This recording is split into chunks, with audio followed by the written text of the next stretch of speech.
Chapter 8:18. That night, after Xing Xiao and Mu Qiqi returned home, they showed her the complete video of what Xing Bowen had experienced in the early morning. Mu Qiqi had always seen corpses talk. She had never seen someone commit a crime so directly. It was like watching a crime movie, thrilling and exciting. You should have let me see it last night. I missed this good show for nothing. Mu Qiqi leaned into Xing Xiao's arms and complained. And during the day, you didn't tell me that you went to the police station. I just wanted to see Shen Yu's expression. Got it. Don't move around. Xing Xiao pressed her body against his chest when she was moving. Mu Qiqi took the opportunity to take off his shirt and touch his bronzed chest. She did not hold back at all. Then can you tell me what Su Che was sent to do now? Xing Xiao's eyes were half closed, and his clothes were messy. His posture looked extremely lazy, making one unable to help but feel desire. It was obvious that this man was already teased by this little thing. Xing Xiao did not move and allowed the little thing to tease him. Mu Qiqi was not much better. Her clothes were wide open, and she looked extremely flirtatious. Are you going to tell me or not? Xing Xiao took the opportunity to lift Mu Qiqi's chin and kiss her fiercely. This little thing would always find trouble with him. He was the dignified CEO of Zhongteng, yet he had to call all over the world just to find a woman. Where was his dignity? Mu Qiqi's lips and tongue were bitten. She was filled with unwillingness and bit back without admitting defeat. Xing Xiao pressed her down on the chaise lounge and bit her nose as he warned, if you make me look for you everywhere in the future, don't even think about keeping your butt. I'm asking you where Su Che is. He went to J City, Xing Xiao said truthfully. He changed his posture and let the little thing rest on his arm. Investigating by Sunny's case? You told me not to care about it, but you still went to investigate it yourself? Previously, it was to help third brother, but Shen Yu appeared and gave third brother some buffer time. I wanted to find clues about that person from Shen Yu, but Shen Yu and Xing Kai's status are about the same, so there's no room for me to use. So, we still found a breakthrough in Bai Sunny's case. Mu Qiqi understood. Did Su Che find anything? Also, is Su Che safe? No news yet. I gave him a week's time. When the time is up, retreat immediately.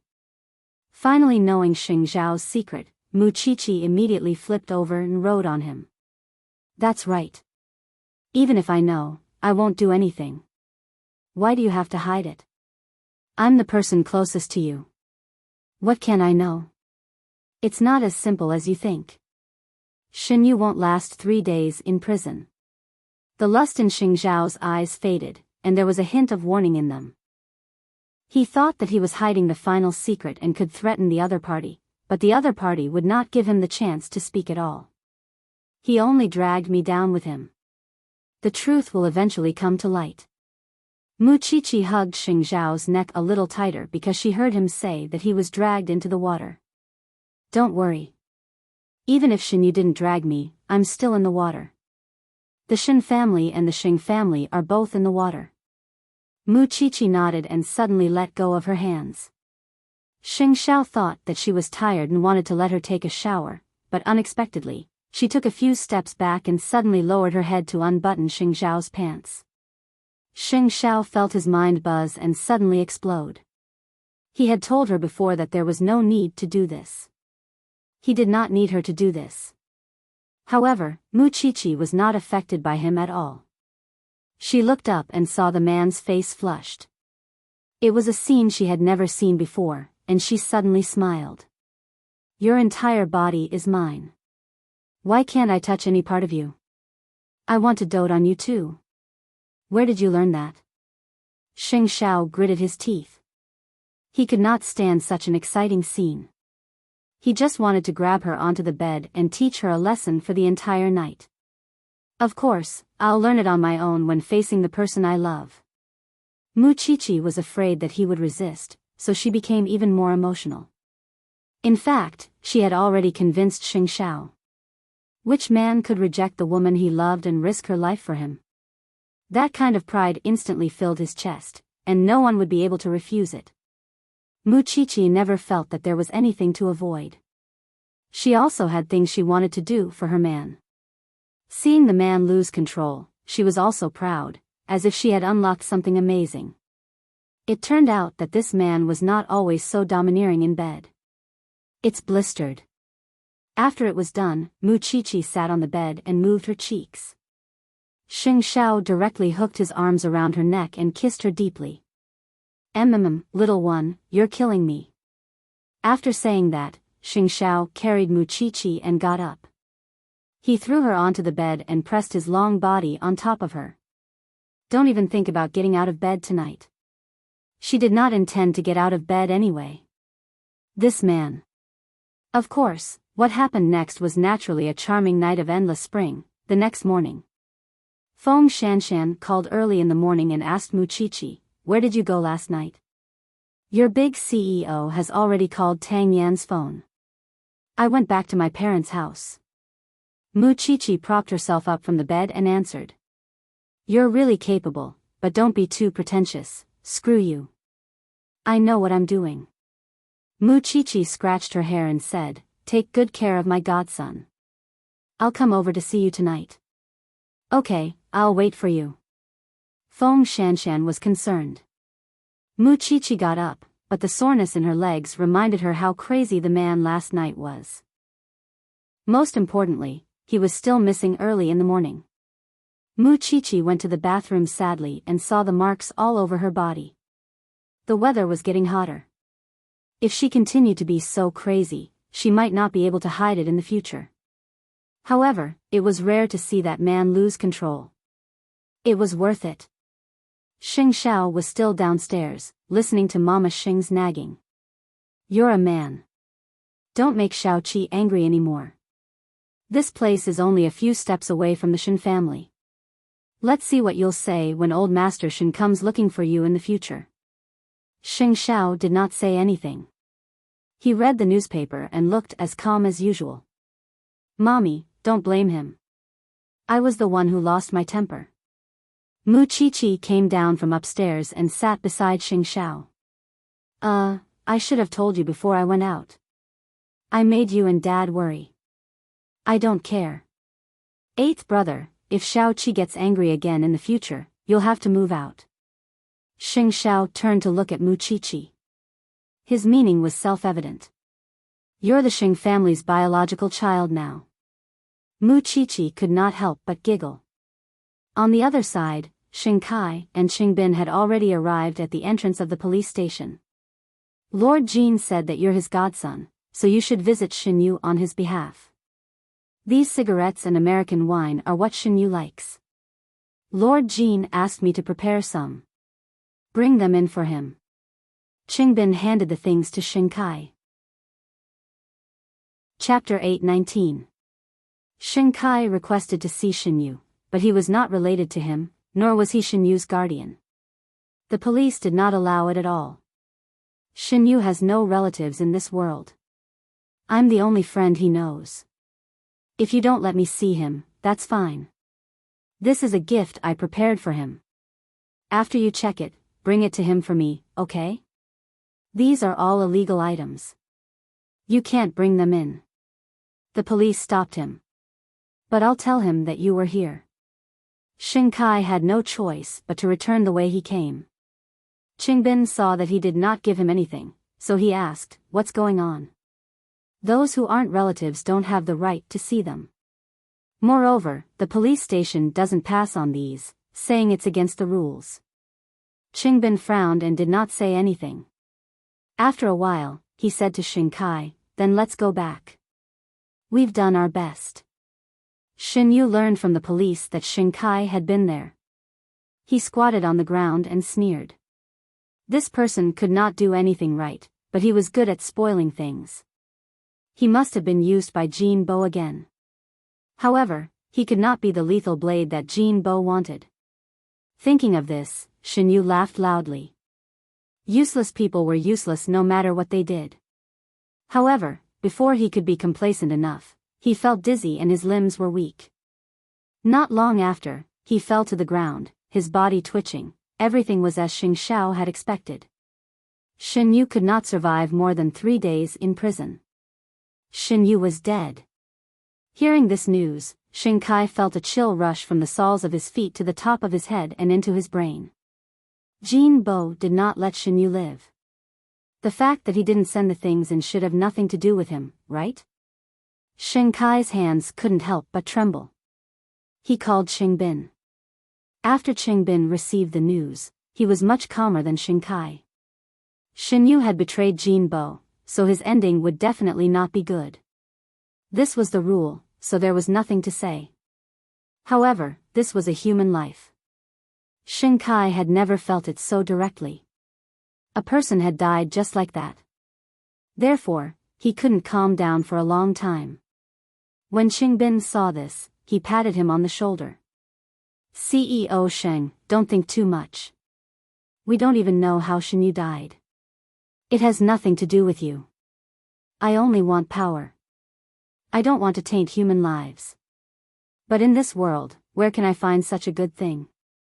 However, Shen Yu has nothing to do with you. You didn't kill him, nor did he die because of you. What are you afraid of? Xing Bin comforted Xing Kai. Alright, Mr. Jin wouldn't do this to his godson. Otherwise, he wouldn't have given Changrong to you.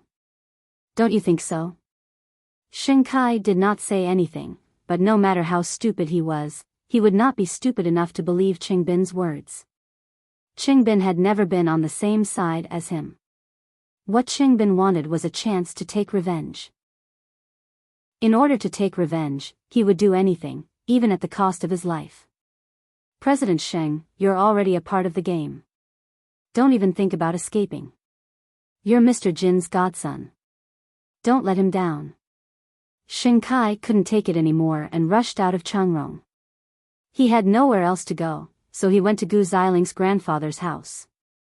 However, from the moment he entered the door, he rushed toward Grandpa Gu's study aggressively. Grandpa Gu was reading some documents. When he saw Xing Kai coming back, he immediately frowned. Don't you know how to knock? It was you. Xing Kai went forward and grabbed the old man's collar. You were the one who introduced me to Jin Bo. You were the one who made me Jin Bo's godson. So what if I was? Didn't you get Changrong from your godfather? My life is almost gone. Why would I care about Changrong? Xing Kai shouted. Do you know what they're doing? You're my grandson-in-law. Why would I harm you? After hearing the Gu family's words, Xing Kai laughed out loud. Why would you harm me? When did the Gu family ever think highly of me? Gu Ziling, her mother, and you have never treated me as a human being. You recognized me as a godfather and even put the blade on my neck. Is this what you mean by not harming me? Xing Kai, are you crazy? Gu Ziling rushed home. When she saw this scene, she quickly went forward. However, Xing Kai pushed her away. I'm crazy? Ask your good grandfather what Jin Bo does for a living. I told you before, but you didn't listen. Gu Ziling stood in front of Xing Kai. Why don't you ask yourself if you want to make a comeback all day long? Isn't it all because of you? You keep telling me that I'm useless and incompetent every day. You're incompetent and you're impotent. Gu Ziling was exasperated. But when she said that, Xing Kai went crazy. Gu Ziling. I'm not wrong. You don't have to look at me like that. Xing Kai took 2 steps back and pointed at Gu Ziling. I'll definitely make you kneel down and beg me. Beg me to let you and your family go. With that, Xing Kai turned around and left. His dignity as a man had been completely trampled on by Gu Ziling. Just wait and see. He wouldn't be so useless forever. Xing Shao also received the news of Shen Yu's death. He didn't know if Su Che had made any new breakthroughs. At the same time, he was worried about the safety of Su Che and the others. How far were these people going to go? Who else were their targets? When Xing Bowen heard about this, he immediately went to Zhongding to ask Xing Shao for confirmation. Xing Xiao didn't hide it from him, and his tone had never been so solemn. We haven't figured out who's behind this. So, take good care of the Xing family during this period of time, especially the old man's health. Xing Bowen put on a serious expression. Seeing that Xing Xiao was serious, he didn't dare to be negligent. I'll be careful. It's just that when I think about how there's a traitor in the family, I feel uncomfortable. That's the path he chose. After Xing Xiao said that, he returned Xing Bowen's asset certificates to him. Don't give them to Qi in the future. If there's a next time, I won't return them. Then don't return them. Eighth brother, help me supervise the funds. Xing Xiao raised his head and glared at him. Was this person not done yet? Did you call Xiao Qi yesterday and have a conflict? Do you think you're too free? Huang Yao. I'm afraid of you. Xing Bowen quickly took back his things. He was afraid that Xing Xiao would ask him to go back and be the CEO again. Now that Huang Yao was under Xing Xiao's nose, he didn't want to throw it to him to be ruined. Perhaps he was afraid that Xing Xiao would be serious, so Xing Bowen tactfully left Zhongting. This person really couldn't take a joke. He wasn't cute at all. There were still 2 days before the agreed time between Xing Xiao and Su Che. However, in the middle of the night, Xing Xiao was woken up by Su Che's phone call. CEO, there's a breakthrough. The photo has been sent to your phone. I'll be back tomorrow morning. Is it safe? It's safe. Set off now and come back immediately. Xing Xiao reminded him. Or I'll send someone to pick you up immediately. I'm just a little injured. It's not a big deal. Don't make such a big commotion. It'll arouse suspicion. If there's a problem, call for help at any time. Chapter 820. There were only 3 photos in total. It could be seen that it was extremely difficult to take them. One of them was a photo of Su Hong wearing a cheongsam and holding a tray. The other 2 were the side profiles of a young woman and a middle-aged man. Xing Xiao did not understand, so he sent the photos to Tang Yen. It seemed that this mystery could only be solved when Su Che returned. However, Su Hong discovered that a stranger had barged into the hotel, so she chased after him everywhere and sent the news to Jin Bo. Jin Bo knew that someone was secretly investigating. Other than Tang Yen and a few others who were in the way, there was no one else. He had wanted to wait a few days before sending Qing Bin on stage, but since the police were so nosy, he could only shut them up forever. The next morning, Su Che returned from J City and arranged for the other 2 informants. However, because of his injuries, Su Che's face looked a little pale. Xing Xiao was bandaging his wound in Zhongting's office.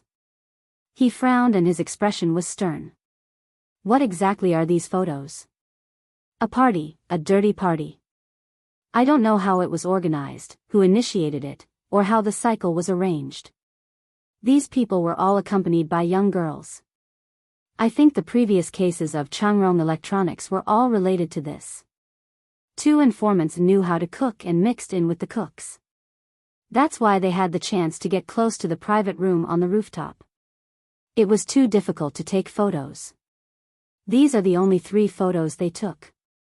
We should be able to confirm the identity of the man in the photo, but the 3 of us might have been discovered by the other party. Don't let anyone know that you're injured. Xing Xiao pressed on his wound. You haven't been to J City either. You just went home to visit your family. I understand, Su Che replied through gritted teeth. How does the CEO plan to deal with this matter? If he followed the man's vines, he would be able to touch the melon. However, if what Su Che said was true, then he had to be on high alert during this period of time, especially the people from the Jianchuan branch. Especially Tang Yen. Originally, Qing Bin could be used at any time in the other party's camp. It just depended on when the other party wanted to use this card. After Tang Yen received the photo, he asked the technical analyst to secretly check the identity of the man in the photo. The analyst was a little shocked when he saw the result. He did not dare to make a sound, but quietly went to Tang Yan's office and told him the result. After Tang Yan heard that, his brows deepened. He only said to the analyst, "For your own safety, don't tell anyone." "I know, but Captain Tang, where did this photo come from? Now that things have come to this, the police force in our bureau is not enough to investigate. I will ask the higher-ups. You have to take care of this matter. Don't mention it to anyone, understand?" "I understand. I'll forget about it." The analyst left Tang Yan's office in fear. Tang Yan took the documents and went straight to the chief's office without hesitation. He handed the documents to him. "Chief." After the director saw it, his face suddenly changed. He pointed at the photo and the information and asked, "Where did you get this? You are not allowed to investigate this case anymore, do you hear me? Tang Yan, you are just a criminal police officer. You have to know your own identity. I will hand this over to the special forces. For such a big case, none of us can bear the consequences. Chief, don't worry. I'll forget about it after I walk out of this door." After listening to Tang Yan's words, the director was relieved and his expression softened. "Tang Yan, I'm doing this for your own good. Your little wife is pregnant now. Take good care of her. Don't work so hard. I know. Don't worry. Someone will pull in the net for these big fish. You have to be careful." Such a seemingly simple case involved a lot of things. Tang Yan knew very well that unless he caught the last big fish in by Cindy's case, this case would never be cleared. Of course, that was not something that a criminal police officer like him could do. The higher-ups would make their own decisions. "Chief, I know what I'm doing." "If you know what you're doing, then go out. Originally, there was a case that needed your help, but I saw that you have a family to take care of, so I let someone else go. We'll talk about it when your wife's pregnancy stabilizes." Tang Yan was very grateful to the director for this. Moreover, he also understood that there were some things that even the director could not do anything about. After that, Tang Yan left the police station.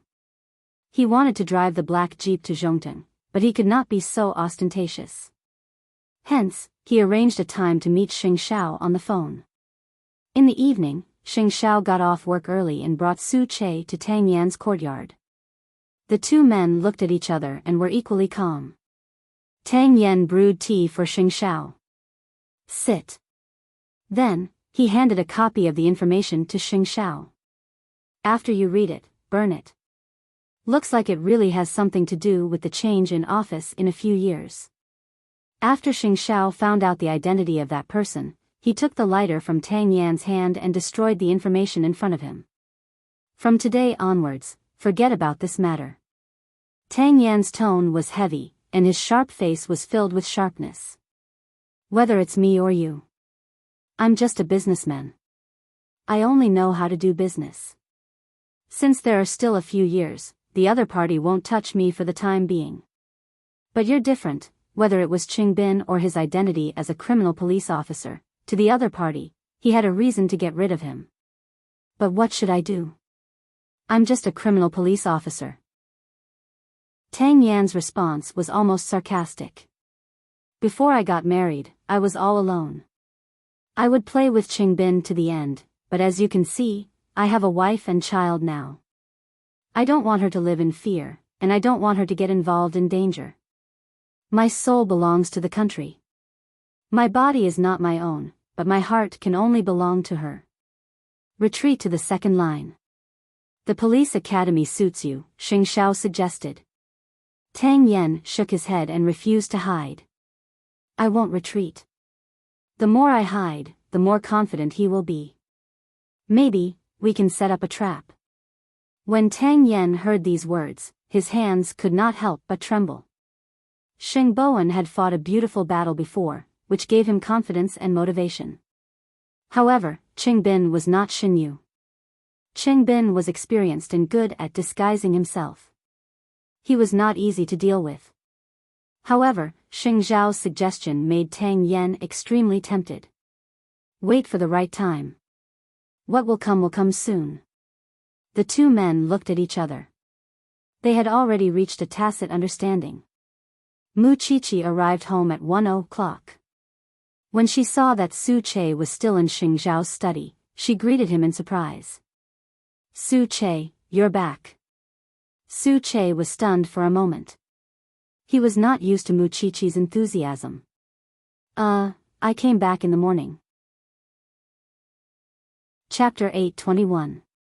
Su Che went over and gained something, didn't he? Xing Zhao looked at her wet ink head.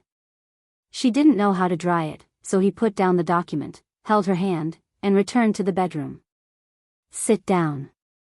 Mu Qiqi enjoyed this kind of pampering. She half closed her eyes and took a long time before she heard the voice above her head.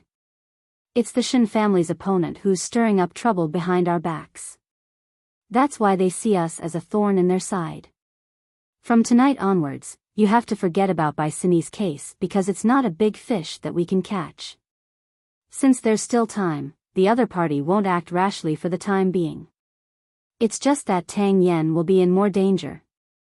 The other party is afraid that Tang Yen will continue to investigate, and it's also because of Qingbin. Mu Qiqi understood immediately and stopped smiling mischievously. You told me not to pay attention to it. Of course, I'll listen to you, but what about Captain Tang and Feng Shanshan? If there's any progress, I'll set up a trap with Tang Yen. So, no matter what I do in the future, don't ask. After it's over, I'll give you a complete answer. Wasn't that respectful enough? Mu Qiqi nodded. You just need to let me know that there's this matter. I won't ask about the details. This isn't an occasion for me to watch a show. It was related to the safety of her two friends. You're sensible. Xing Zhao dried her hair and used his slender fingers to run through her hair. The fragrance wafted into his nose. It smelled very good. But you have to promise me that you'll protect them. Do you really think of me as a god? Xing Zhao put down the hairdryer and stared at the little one's head. However, before he could get up, Mu Qiqi hugged him. I don't care if you're a god or not. I just believe in you.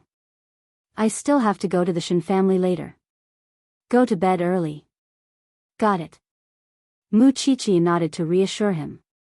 There was no one left in the Xing family to discuss, but the Shin family did. Fortunately, the Shin family still had grandfather and father. This way, at least Xiao Xiao would have less to bear. Late at night, Xing Xiao went to the Shin family. Grandpa Shin looked at the photo with his presbyopic glasses. He snorted and said, a bunch of trash. They don't do proper things and only go to dishonest ways. But in fact, it's meaningless. My Shin family selflessly serves the public for the sake of the people. It's just that I've implicated you, the younger generation. It makes me feel uneasy. Xing Xiao, don't worry. Your father-in-law has already decided to leave the mountain. Let him handle some of the things that you can't do. There's no need to go so far. Xing Zhao's intention in coming here was nothing more than to remind the Shin family to be on their guard and prepare for a rainy day. For him, the most important thing was the safety of his family. You have to protect Xiao Qi. She is your favorite and will easily become a target for others. Moreover, she is the daughter of the Shin family. I know the weight of this matter. Grandpa Shin looked at Xing Xiao. This man was mature and steady. There was nothing for him to worry about. Although Xiao Qi was a little mischievous, she would never lose to a man in front of a big problem. So, Grandpa Shin believed that no matter how big the problem was, it would not be a problem for this young couple. Now that the enemy was in the dark and they were out in the open, they had to be careful in order to survive. Jin Bo's men searched the entire J city but could not find the informants. Stupid police. I didn't expect the hotel to be so heavily guarded, but we still couldn't stop these cops. How disgusting, Su Hong told Jin Bo over the phone. Sir, what should we do now? The situation has been tense recently. Restrain yourself and don't give the other party any more chances. As for the police, I'll think of a way to deal with them, Jin Bo calmly comforted her. Don't tell anyone that the hotel has been breached by the police. Those people are timid and can't withstand the shock. I understand. Deal with by Cindy's mother. Don't kill her. She's in the wind now, so be careful. As for the rest, when Qingbin was ready, Tang Yen would leave it to Qingbin to deal with. Of course, Qingbin alone was definitely not enough. He had to find a helper for Qingbin. After Xinyu died, Qingbin put life and death aside because he knew that if he wanted to achieve his goal, he would have to pay the price. He was not as naive as Xingkai. 3 days later, Qingbin received a call from Jin Bo. I've arranged for a helper for you. He'll be here tomorrow. Thank you, Master Jin. Deal with Tang Yen well. I'll wait for your good news. Qingbin only hoped that the person Jin Bo sent was not someone like Xinyu. In a real sense, it would be of help to him. Therefore, the next day, he went to the airport to pick up the person. He held a sign in his hand. He thought that it would be a man, but when he picked up the person, he realized that it was a tall beauty wearing sunglasses. I'm Song Qiaoji, a doctor. I have my own arrangements in Jianchuan. You don't have to pick me up. Keep in touch by phone. It's best if we don't meet at other times because you're so ugly. The other party did not care about Qingbin's welcome. She dragged her suitcase and quickly left Qingbin's line of sight in her fashionable high heels. Qingbin did not know what use a woman had for him. Wasn't she even inferior to Xinyu? Qingbin was very confused about this, so he called Jin Bo Master Jin. What's the use of sending a woman to me? Don't underestimate her. You'll know soon enough. Jin Bo did not explain too much, and his tone was rather mysterious. Qingbin was still unconvinced. If the help that Master Jin wanted to give him was just a woman, he would rather do it himself. Perhaps she knew that he would not be convinced, so after Song Qiaoji settled down, she sent a message to Qingbin. Shallow man. I heard that Tang Yan's woman is pregnant, and I'm an obstetrician. Did such a reminder need to be more explicit? There was no need. Qingbin suddenly understood Jin Bo's intentions. It was useless to deal with men, especially men like Tang Yan, who were strong in one-on-one combat. His weakness was the same as Xing Zhao's. They were both women. Especially pregnant women. As long as he had Feng Shanshan in his hands, wouldn't Tang Yan be at his mercy? He only needed to wait for Song Qiaoji's signal and wait for the opportunity to make a move. After the incident with Xinyu, peace seemed to have returned to the surroundings. The case of Xing Bowen's escape was taken over by the Xing family's lawyer and would be heard in court a month later. As long as no one interfered, Xing Bowen had a high chance of being innocent.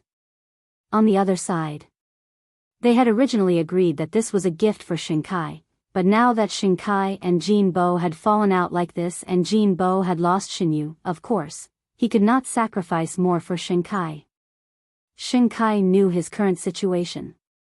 He was unwilling, but at the same time, he did not want to be used by Jin Bo and die a graveless death in the end. Chapter 822. It was at this critical moment that Xingkai received a message. It was a message that made his eyes widen in disbelief. Time flew by. Ever since that day when Xing Xiao asked her to forget about it, Mu Qiqi never mentioned it again. Life returned to normal. Mu Qiqi took some time to go to the hospital to see old Cheng. Seeing that he was recovering well, she was relieved. Usually, when Captain Tang comes to see me, I ask about the progress of the case. It's been so long. How's the investigation going? Old Cheng covered his wound and asked Mu Qiqi. Don't tell me that I've suffered this injury for nothing. Mu Qiqi took a deep breath and leaned against the side of the bed. She didn't know where to start. She just said, the director has already ordered a ban on investigating this matter. No one is allowed to mention it again. It's the same when you return to the team. What's going on? Old Sheng looked unconvinced. Haven't we found something? It's precisely because we found something that we can't continue. Mu Qiqi looked at him seriously and said, "Trust Captain Tang's arrangements. Rest well." Old Xing understood something, but he was unconvinced. "I suffered this injury for nothing. Maybe the case will be solved one day." After Mu Qiqi said that, she took out 2 books from her bag. "I was afraid that you would be bored in the hospital, so I left these for you to pass the time." Old Xing knew that he couldn't continue investigating the case and was a little disappointed. "Leave it. I'll look at it when I have time." Mu Qiqi did not force him. She walked out of Old Cheng's ward alone. She finally understood a truth. In this world, there were many things that could not be answered, nor could they be justified. The next day, it was the weekend. Mu Qiqi was supposed to go to Sanda class, but because Tang Yen was called away by the chief, Feng Shanshan asked her to accompany him for the prenatal checkup. Of course, Mu Qiqi was duty-bound to help her godson. However, when she saw that Feng Shanshan had a mother at the age of 22, and she had to wait until she was 24, she felt speechless. Seeing that she was depressed, Feng Shanshan smiled. "Are you so unwilling to accompany me for a prenatal checkup? I'm just lamenting that I won't be able to get pregnant when your son is already a nobody. Your big CEO is doing this for your own good. Don't be insensible." Feng Shanshan educated her.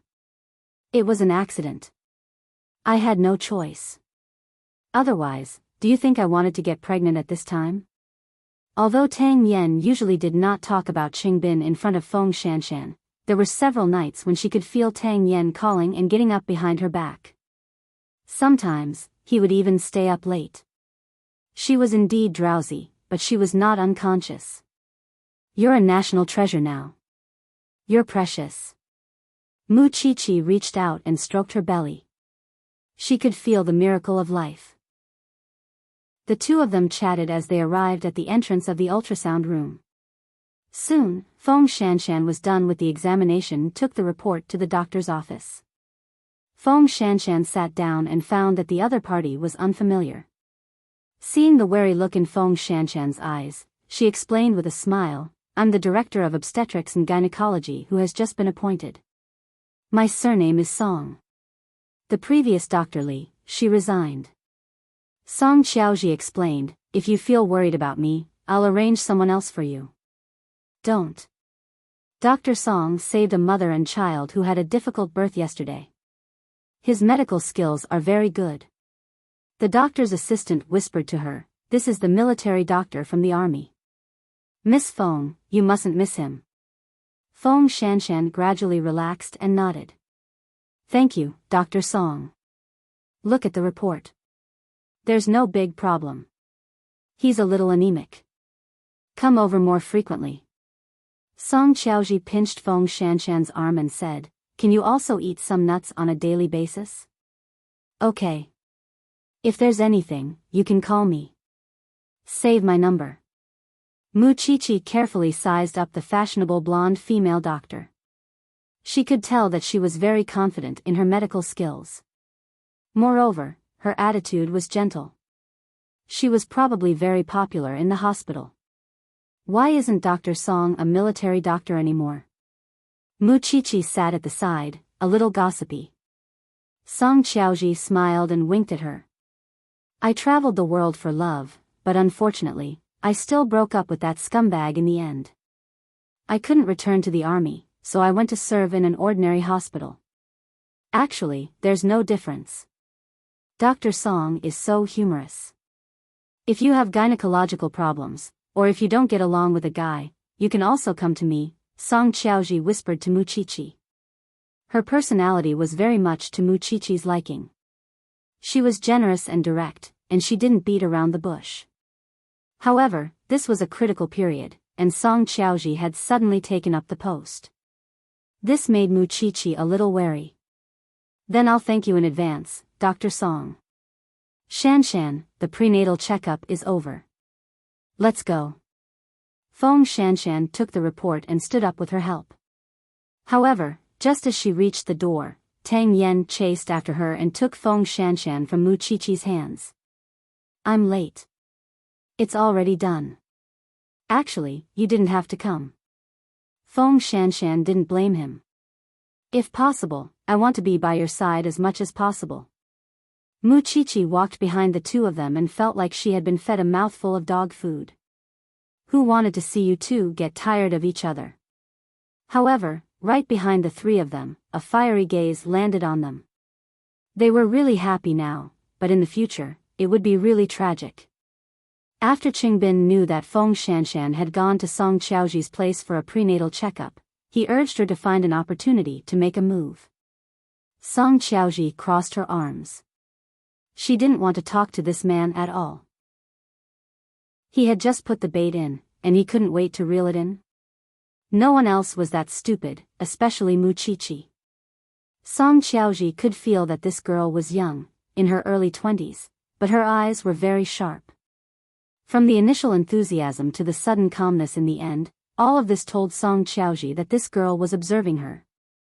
You have to give me a deadline, right? Are you going to make me wait endlessly like this? It's not impossible, Song Qiaoji replied over the phone. Song Qiaoji replied over the phone, Father asked me to complete the mission not just to assist you. You just want revenge, but I don't have a deep grudge against them. Father? You're Mr. Jin's daughter? This is not a topic worth discussing.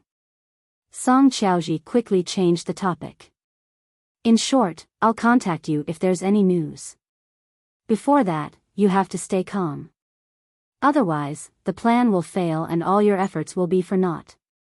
You can talk to my father yourself. She was also a young lady who was difficult to please.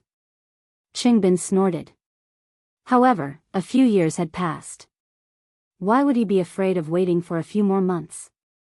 Song Qiaoji was not like Xinyu, who was just an adopted son. She was Jin Bo's biological daughter, but she was his biological daughter. In the past, when Jin Bo asked her for missions, they were all extremely vicious people. But this time, he asked her to deal with a young pregnant woman in her early 20s. Chapter 8:23. On the way home, Feng Shanshan saw that Mu Qiqi was deep in thought and poked her arm. Why do you think everyone is a bad person? Do you have to be so paranoid? I don't think there's anything wrong with Dr. Song. I just think it's a coincidence that she appeared at this time. Captain Tang handed him over to me. Of course, I have to keep a close eye on him. Do you think danger is coming? Is it a joke? Little Seventh is right. He drove with his left hand and held Feng Shanshan's left hand with his right. Even though it was only for a while, he was reluctant to let go. You two are like old maids now. You're always talking nonsense. Feng Shanshan complained, but her heart was warm. Mu Qiqi knew that she didn't mean what she said, so she just glared at her. She didn't want to be an old maid either, but Feng Shanshan was alone. No, Feng Shanshan actually had parents, but they had remarried. They had known each other for so long, but Mu Qiqi had never heard her mention her parents. She said that she had no feelings for them, and she had even compromised with a scumbag a few times just for a photo with her parents. But she had feelings. She had already married Tang Yen and had a child, but she did not mention her parents at all. At that thought, Mu Qiqi could not help but take a few more glances at Feng Shanshan. Tang Yen was busy every day, and she was in class.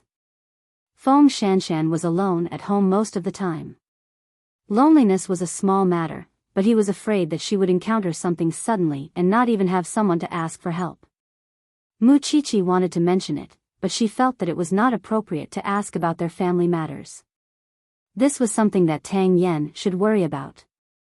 As a friend, she had her own boundaries.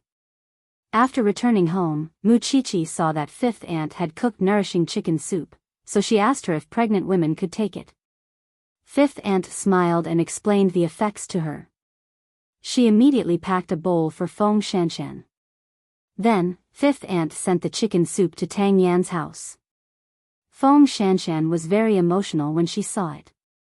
Miss Feng, if there's any soup you'd like to drink, just give me a call. When I make it for Miss Qiqi, I'll make a bowl for you too. Thank you, fifth aunt. Although it was just a bowl of chicken soup, Feng Shanshan felt very upset. Miss Chi-Chi cares about you. Feng Shanshan looked at the bowl of chicken soup. It would be a lie to say that she was not envious. When a person was pregnant, it was inevitable for their imagination to run wild. He squatted beside her and said, "When you married me, you knew about my situation. I only have one uncle.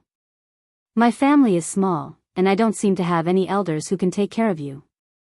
When we registered, I asked you if you needed to inform your parents. At that time, you didn't seem to care, and I didn't insist. But I think I did something wrong." Although Feng Shanshan had been separated from her family for many years, it was not that she had not thought about it. When her parents remarried, she left them with hatred.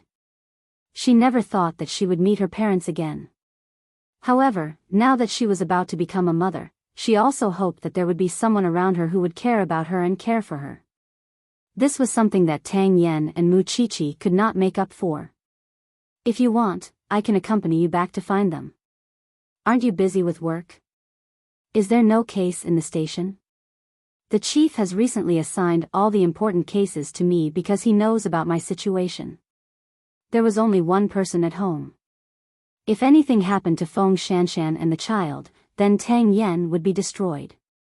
Then let me think about it." This time, Feng Shanshan did not resist. She still had hope in her heart. "There's no hurry." Tang Yen held Feng Shanshan's hand and was extremely gentle. Late at night, Banyan Courtyard.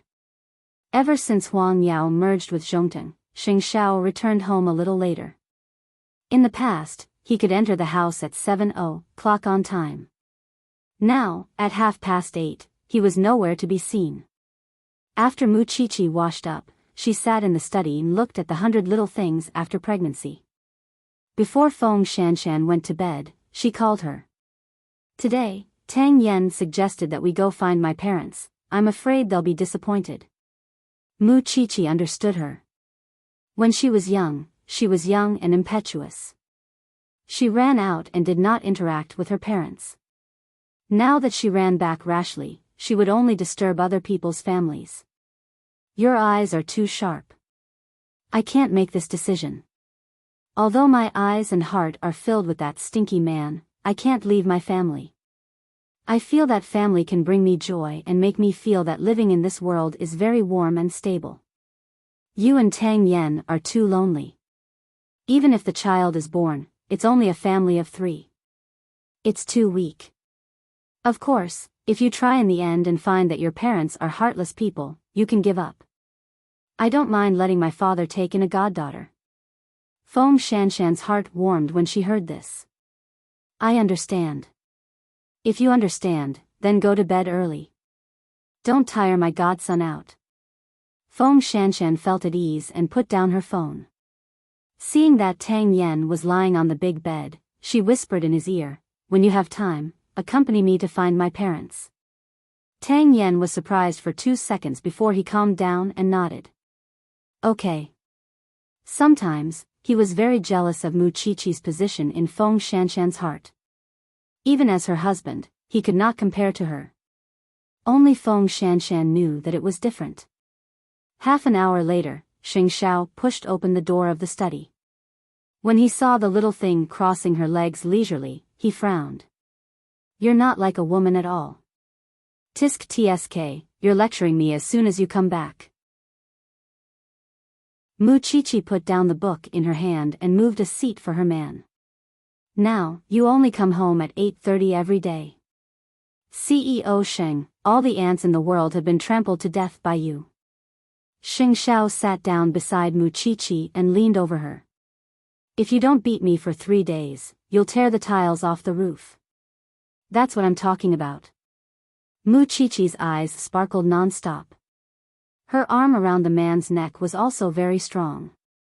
"Then why don't you hit me?"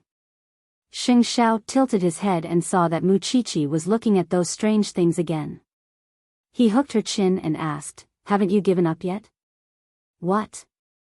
Mu Chi-Chi frowned and reacted after a moment. "I'm reading it for Feng Shanshan. Who wants to give birth to your child?"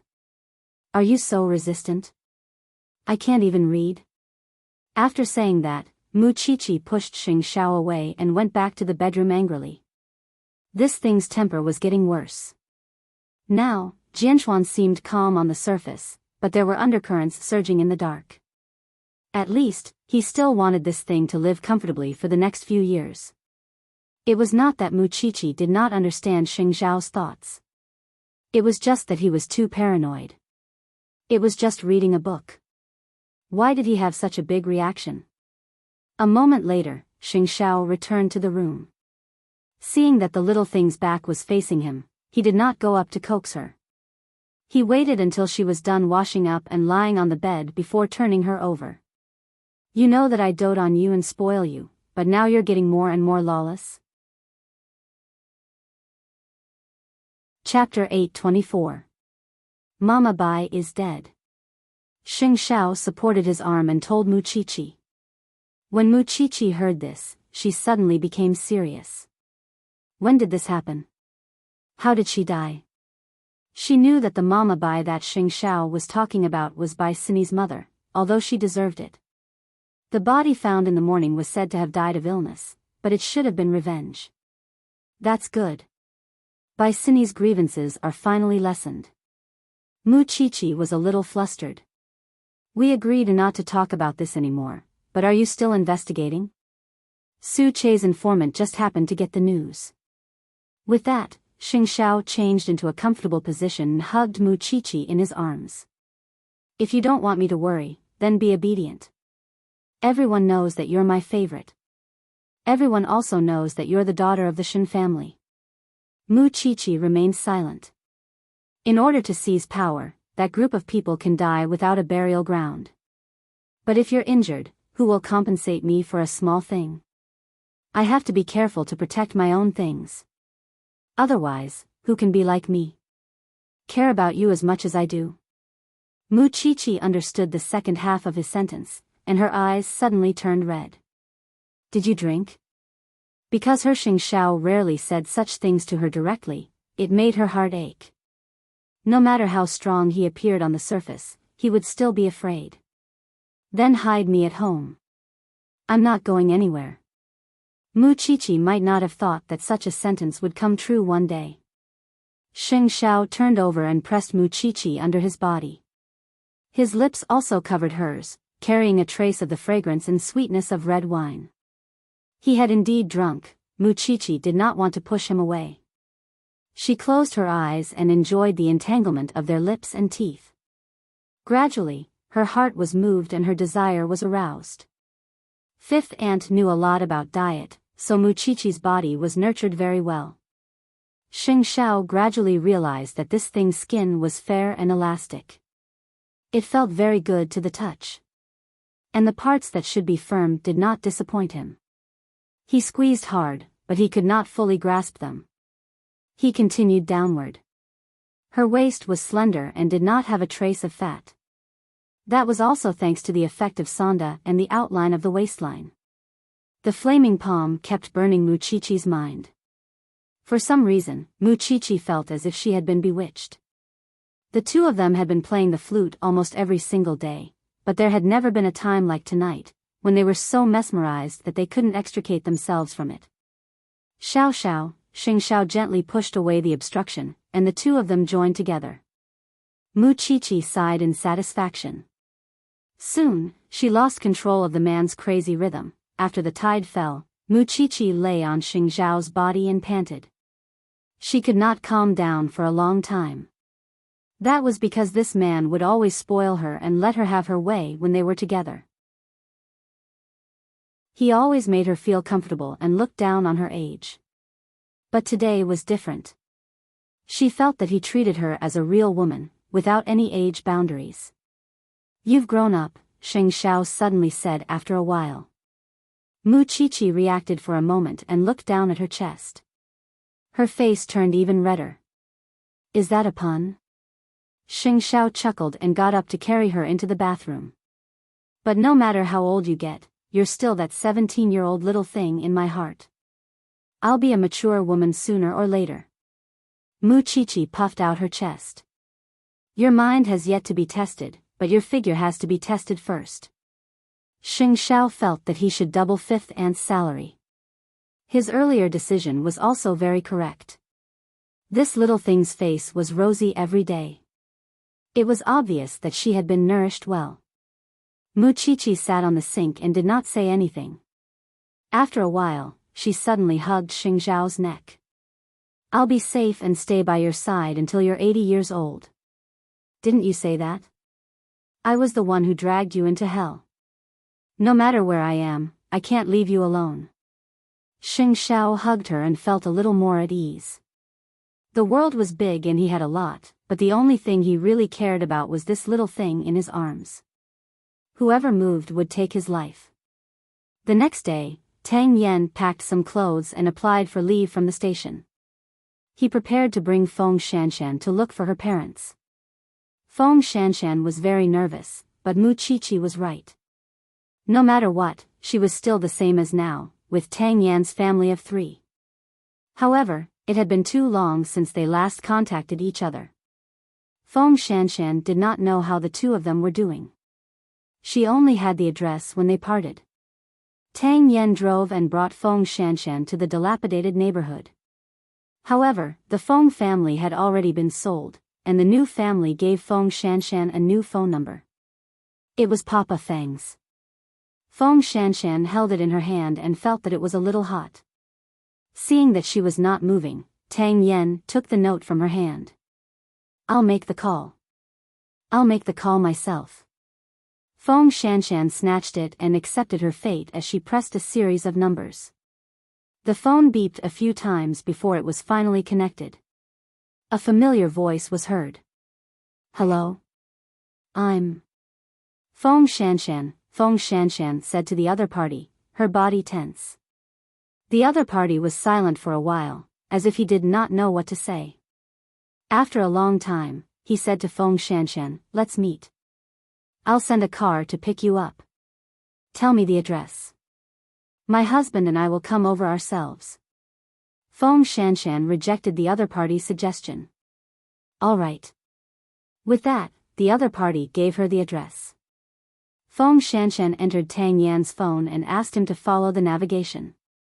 Tang Yan took the phone and patted Feng Shanshan's head as a silent comfort. Feng Shanshan was very nervous. She could not tell if she was looking forward to it or avoiding it. Half an hour later, the two of them stopped in front of a building. It was called the Hanwen Group. Feng Shanshan stood at the entrance of the building and was stopped by the security guard. Madam, do you have an appointment? I'm looking for Feng Yanqing. That's the name of our chairman. If you don't have an appointment, I won't let you in. Please forgive me. Tang Yan parked the car and came over. When he heard the conversation between the security guard and Feng Shanshan, he smiled silently. I didn't expect you to be a young lady who has been abandoned by the people. I don't know what's going on either. Feng Shanshan glared at him. Then you can leave now. We don't match each other's families. Let's make another call and ask. Tang Yan supported her and did not continue joking with her. Feng Shanshan took out her phone and was about to make a call when she saw a woman walk out of the door. Miss Feng, right? Please follow me. Feng Shanshan was very nervous. She followed behind the secretary and the two of them went straight to the top floor of the company. Then, Feng Shanshan and Papa Feng were sent to the chairman's office. Papa Feng was very busy, but when he looked up and saw Feng Shanshan, he still smiled. I thought my daughter couldn't find her way home. Chapter 825. After I divorced your mother, I started my own business, sold the house, and came to this day. I know that you've always hated me, so I left my phone number with the new landlord of the old house. All these years, I haven't dared to change it. I just hope that one day, you can return to my side, Papa Feng explained. He looked gentle and elegant, as if he was not hated at all. But why would Feng Shanshan rather live alone for so many years than look for her parents? My daughter, you're finally back. Feng Shanshan was not used to it, and she did not feel real. The person she called her father hugged her gently, but she did not feel her father's warmth. Come, sit down and talk. The father and daughter had originally planned to catch up, but at that moment, a woman in her mid-20s knocked on the door and entered the office in high heels. Dad, the contract is ready. Feng Shanshan turned her head and looked at her. So this was the legendary sister. Of course, the other party was also looking at Feng Shanshan. Wen, come quickly. This is your sister. I still have other things to do, so I'll go out first. Feng Wen did not intend to look at Feng Shanshan at all. To her, her sister was a creature that did not exist at all. All these years, Feng Shanshan had not appeared. She heard that it was because she hated Papa Feng. Why had she been so stubborn for so many years? In the end, after knowing that the Feng family was a big corporation, did she still want to stick to them?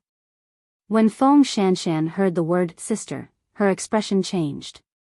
This was the first time she had personally witnessed how much her father had wronged her mother back then. Shanshan.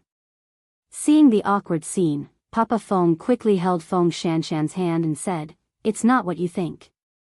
I hope you can go home. Don't wander outside anymore. I can take care of you now." However, Feng Shanshan had always been proud. Moreover, she did not care about any big corporations at all. She only thought of her humble mother and stood up silently. Tang Yan, let's go. Shanshan, just pretend that I never came today. After saying that, Feng Shanshan turned around. However, she saw Papa Feng take out a check and fill in a series of numbers. Here, take this. It turned out that even Papa Feng thought that she came to ask for money. Feng Shanshan felt that it was very ironic, but she still took the check. Daddy will find you another day. Feng Shanshan walked out of the chairman's office and met Feng Wen outside with Tang Yan. Feng Wen looked her up and down, especially when she saw the check in her hand. She smiled mockingly. You can get quite a lot just by coming back. Unfortunately, Feng Shanshan was not one to be trifled with. She immediately retorted, all these years, I've never asked him for a single cent of child support.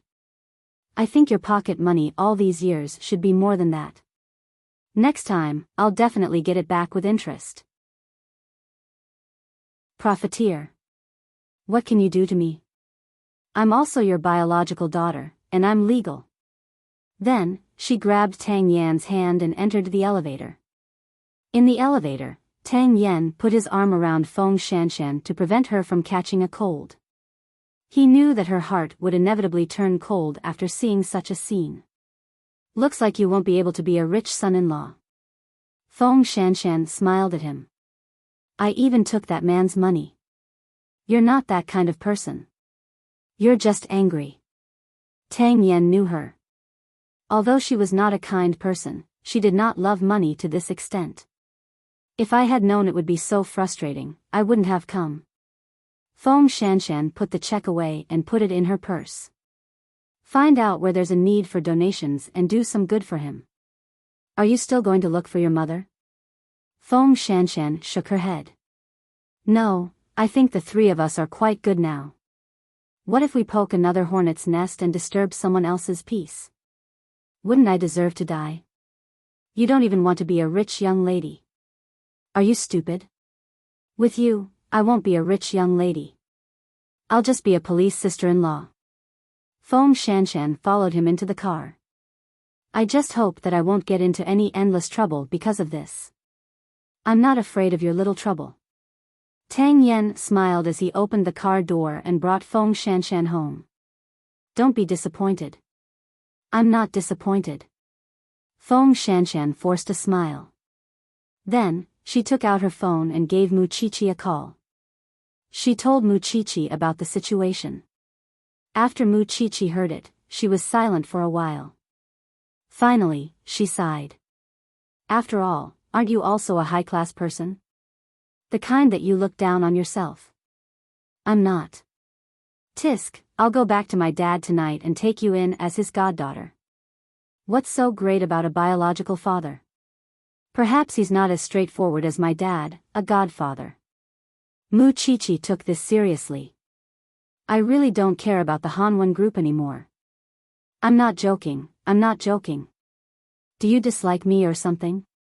Mu Qiqi became serious. Do you think anyone can become a family with me? Feng Shanshan did not say anything, but her eyes turned red. Mu Qiqi did not say anything because she hung up the phone. She really felt that it was possible. Feng Shanshan and Xing Xiao were too weak. If they could get some of the Shen family's blessing, they might be able to prosper in the future. Moreover, Captain Tang and Xing Xiao could get along. If she and Feng Shanshan could really become god sisters, she would be quite happy. Therefore, when Xing Xiao returned home that night, Mu Qiqi told him about it. Xing Xiao had nothing to object to. After all, in this thing's heart, Feng Shanshan was very important. Dad has always doted on you, but you have to ask him if he's willing. If Dad doesn't like Feng Shanshan, don't force him. Do you think I'm stupid? Mu Qiqi shouted at the man. Then, she went to the Shen family and briefly explained the situation. Feng Shanshan was always mentioned by Mu Qiqi. The two of them had a deep hatred for each other in the past. She did not expect that they would be fated to meet in the end. Therefore, Old Master Shen and Shen Jianchuan did not object.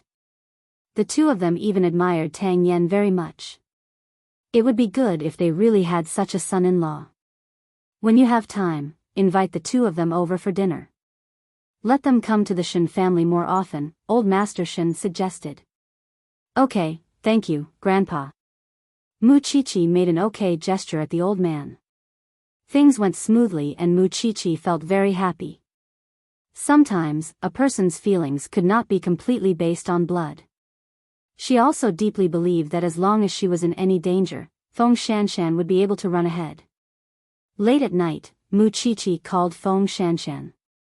When you have time, let's go to the Shen family for dinner. My dad will share half with you. Aren't you afraid that I'll be greedy and take over the nest? Chapter 826. Mu Qiqi's words were almost decisive. You won't. Feng Shanshan didn't know where this person's confidence came from, but she really wouldn't.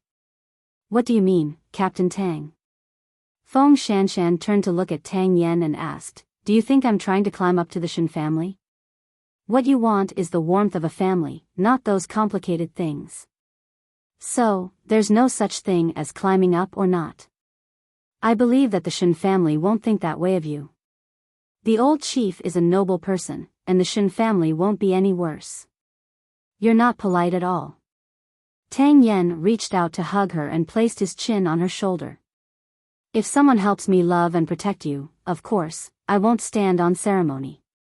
Similarly, I will also do my best to be filial to them with you. Is it because you're going to be a father?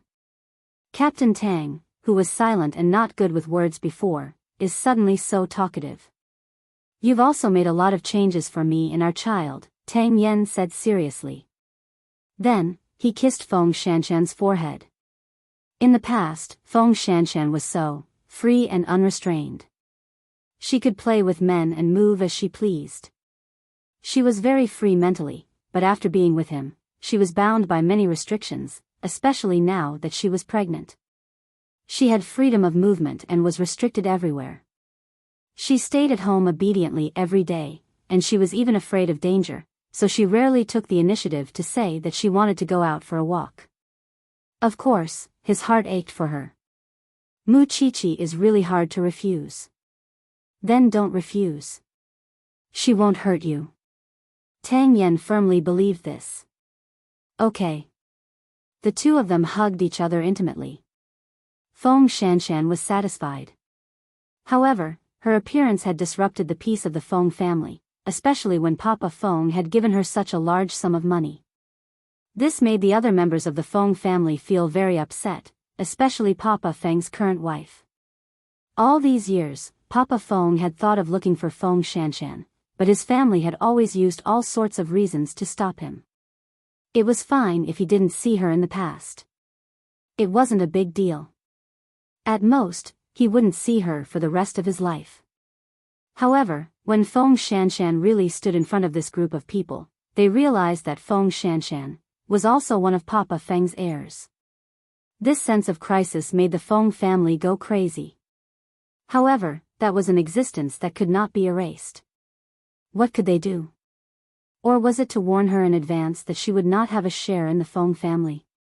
3 days later, Feng Shanshan asked Tang Yen to buy some gifts. Since they were going to the Shen family for dinner, they couldn't go empty-handed. That would be rude. The Shen family was not a family that she could climb up to. But she had dreamed of having such a family. At 6:00 in the evening, Feng Shanshan and Tang Yen arrived at the entrance of the Shen family on time. Although Tang Yen was dressed casually, one could still see the shadow of calmness and justice in him. He was born to be a police officer. His fists and temperament said it all. Huang Yu and Mu Qiqi went out to welcome them. When they saw them, they smiled innocently.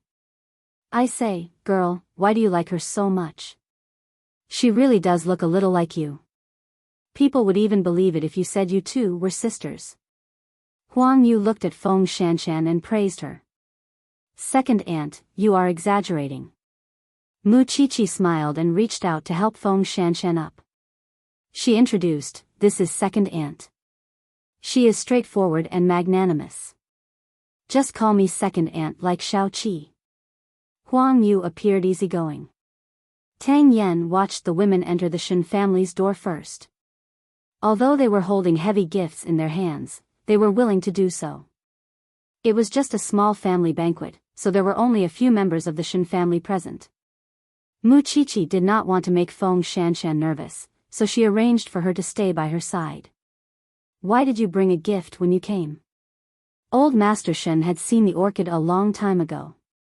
It was cultivated by Professor Tang, but Tang Yen used it to present it to Buddha. Because he heard from Mu Qiqi that Old Master Shen liked flowers. "Oh, is this a lotus petal orchid?"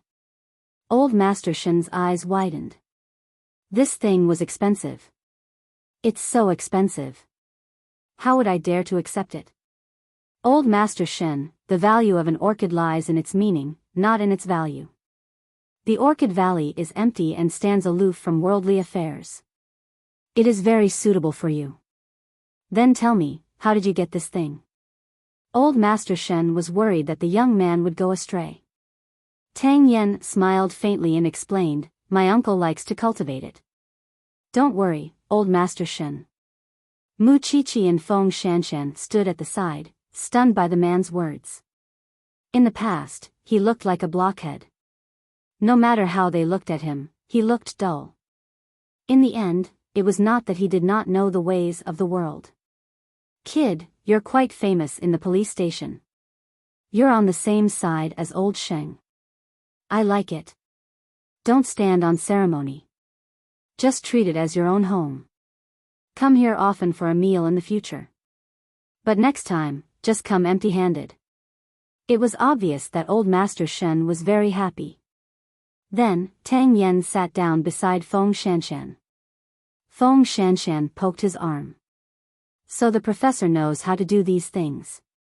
"What professor?" "He's also your uncle." Tang Yen corrected her patiently. Feng Shanshan laughed silently. Her heart was very warm because she knew that this man was doing this for her. 3 days ago, she had been humiliated at the Feng family. He did not want Feng Shanshan to experience it again, even though the Feng family was not qualified to be compared to the Shen family. Then, Shen Jianchuan walked out and glanced at his daughter. He also glanced at his goddaughter who was about to be recognized. One was painful, and so were the two.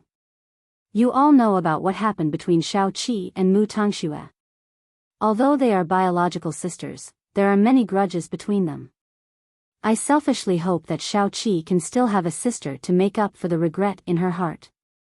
So, from now on, both of you are my daughters. After saying that, Shen Jianchuan gave Mu Qiqi and Feng Shanshan a brocade box each. Of course, there's also a godson-in-law. However, the godson-in-law's was a red packet. Mu Qiqi looked at him eagerly. Her man had not even come over yet, and she was already at a disadvantage? Dad, I didn't forget about your family. Shin Jianchuan gave her another red packet. I hope that both of you will be happy. Feng Shanshan and Tang Yen looked at each other. They stood up from their seats with teacups and walked to Shin Jianchuan. Godfather, we'll use tea instead of wine. We also hope that you can be healthy. Be good. Shin Jianchuan said to the two of them calmly, go and sit down. We'll be a family from now on. Anyway, we'll be living close to each other. In the future, you guys can come over often. Isn't Shanshan pregnant? If it's inconvenient for you to go on a mission, you can let her come over and stay for a while. The Shin family was really nice and warm. Feng Shanshan was not an unsatisfied person. Of course, she would not really disturb them often. Chapter 827. Xing Xiao entered the Shin family's house at 8:30 p.m. When he saw the little one in high spirits in the crowd, he threw away his fatigue and walked to his family. Xing Xiao is back. Huang Yu beamed. Grandpa, Dad, second uncle, second aunt. Xing Xiao greeted them one by one and nodded at Tang Yen. These two seemed to be born to be brothers. This is for you. Mu Qiqi handed the red packet to Xing Xiao as if she was presenting a treasure. Silly. Xing Xiao took the red packet and put it in the pocket of his suit. Xing Xiao, I want to see you and Tang Yen compete. Shin Jianchuan observed his two sons-in-law for a long time. He felt that they were both dragons and phoenixes among men. It would be more interesting to compete. What does Dad want us to compete in? One of them was a business genius, and the other was a boxing champion. One was a scholar, and the other was a martial artist. They did not seem to have much in common. But that was not the case. Both of them were equally smart. If it's a fight, Xing Xiao is definitely no match for him. Huang Yu immediately laughed. He's the national champion. His skills must be very good. Second aunt, everyone has their own strengths. Mu Qiqi quickly protected her. It's not fair to compete like this. I know. You're the only one who knows how to protect your own. Huang Yu could not help but laugh. Why should I let these two men compete? They have nothing in common. It's better for me to compete with Feng Shanshan, Mu Qiqi said with interest. Anyway, both of us are studying forensic medicine. I've attended a few more classes than you, so I'll let you compete with Tang Yen. Otherwise, people will say that I'm bullying a pregnant woman. How do you want to compete? It's very simple. There are many apps for solving cases now. The most famous one is called Genius Forensic Medicine. There are many cases in it. We'll randomly pick one and see who can find the cause of death and the murderer of the victim first. Mu Qiqi took out her phone and showed it to Feng Shanshan. Tang Yan's eyes are so sharp. I definitely won't bully you. You can also ask your CEO for help. When everyone heard that, they felt that it was quite interesting. In the past, old Master Shen had opposed Mu Qiqi learning forensic medicine. Now that they could see this girl's ability with their own eyes, it was very refreshing. Then hurry up and choose a topic. I want to see it too. Mu Qiqi and Shin Jianchuan downloaded the app. Then, Mu Qiqi handed the phone to Shin Jianchuan. Dad, for the sake of fairness, you can choose the questions. Shin Jianchuan took the phone and went closer to old Master Shen to choose. This one. Shin Jianchuan chose the question and passed the phone to Mu Qiqi. The title is Prison Mystery. Feng Shanshan also found the prison mystery and opened it. Then, the page entered a bare prison cell. The person had died next to the iron door, curled up in a C shape on the ground. There was nothing in the cell except for a bare iron bed. The floor was damp, and the walls were scratched by fingernails. Other than that, there were some words at the bottom of the picture. There's a strong smell of mold and rust. When the old man saw this, he was confused. You can solve the case with this? There's nothing. He probably died of sudden death or illness. Grandpa, can you take a closer look? Muchichi reminded him with a smile. The old man looked at it for a long time. No one could enter such a sealed cell, and he could not get out either. Grandpa, we have to rule out sudden death first. Look at the fingernail scratches on the wall. They're all fresh. There's a lot of sand in the gaps of the deceased's fingernails. This means that he was in pain before he died, and it lasted for a long time. He didn't die of sudden death, Muchichi answered. He didn't die of illness either. There's no medicine in the room, and this person is strong. He shouldn't have any chronic diseases, Feng Shanshan added. Fine, just tell this old man how this person died. Old Master Shen had been in the military all his life, and he had never thought that forensic doctors were anything special. However, looking at the two little girls solving the case, he suddenly felt that not everyone could be a forensic doctor. Feng Shanshan and Muchichi looked at each other and carefully observed the body. Then, they said in unison, he was poisoned to death. How did you come to that conclusion? The room is sealed, and there are no signs of damage around. The ground is very wet, and there are no other footprints. This means that no one has come in. The head of the body is facing down, and we can't see the face. But from his exposed skin, there's pigmentation. That's a typical sign of iron poisoning. Muchichi explained unhurriedly. Then, Feng Shanshan added. Ferrous sulfate can be used in medicine to treat anemia, but if it's taken for a long time, or if the medicine is overdosed, the iron will settle on the skin and organs. It will damage the respiratory tract, liver, and lungs. The most serious consequence is, of course, death. There's also a reminder on this question that there's a smell of rust in the room. Ferrous sulfate appears in different states in different environments. It can melt water, oxidize, and is poisonous. That's why we concluded that he was poisoned to death. Grandpa Shen nodded and suddenly understood. Of course, this is just our speculation. In fact, as long as we dissect the body, we'll get the answer very soon. After listening to the two of them, Tang Yen clicked on the answer to the question. It was indeed ferrous sulfate poisoning. When Grandpa Shen saw the answer, he couldn't help but applaud the two of them. I used to underestimate the profession of forensic doctors. The two of you have made me look at it in a new light.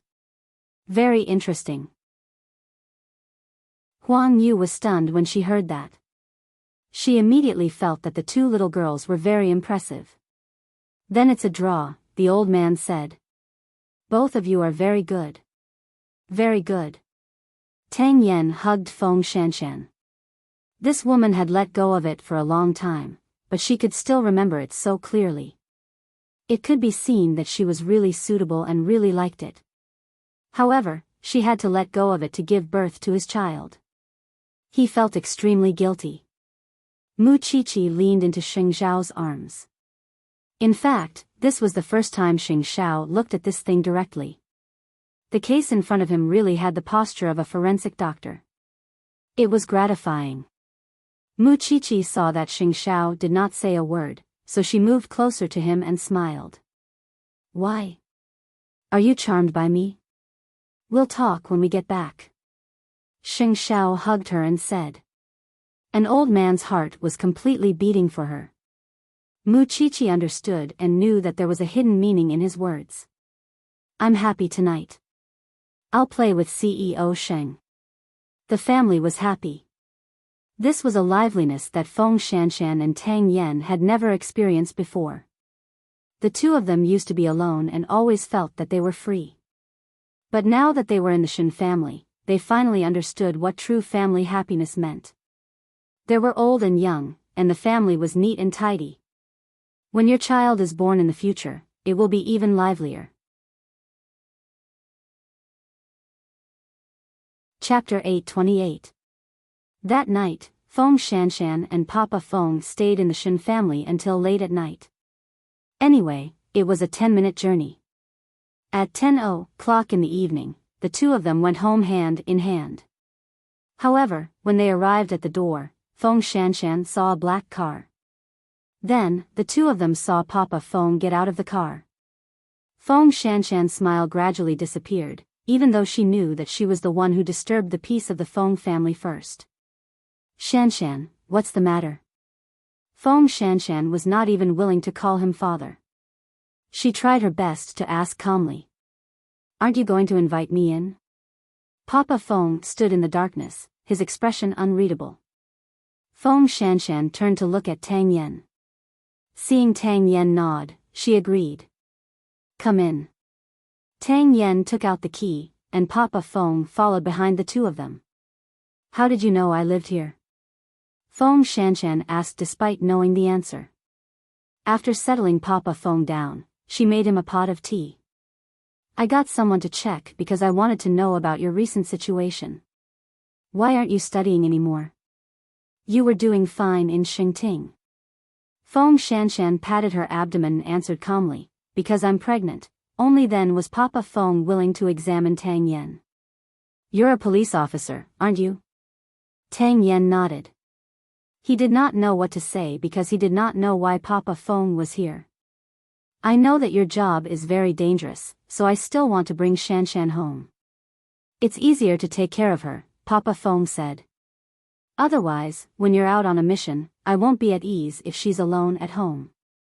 Tell me your real purpose for coming here. Feng Shanshan did not believe him at all. He had not cared about his daughter for more than 10 years, and now he said he wanted to bring her home? Was his fatherly love suddenly overflowing? Shanshan, I'm concerned about you. Tang Yen and I are married. Of course, I want to live with my husband. Moreover, you gave me quite a lot of money. I can hire a responsible nanny. You don't have to worry about my daily life. If you still feel guilty, you can give me more money. Anyway, the Feng family thinks that I came to you because of this, Shanshan. I don't think so. The man tried his best to explain. I heard that you dropped out of school because of this man. Quitting school is my own business. It has nothing to do with anyone else. Mr. Feng, you should go back. I'm sorry for disturbing your family, but I have gotten my money, and I have achieved my goal. The money is enough for me to live on. I will not disturb your family anymore. Feng Shanshan's tone became cold. Feng Shanshan's voice became cold. Shanshan, I just think that you can have a more stable life.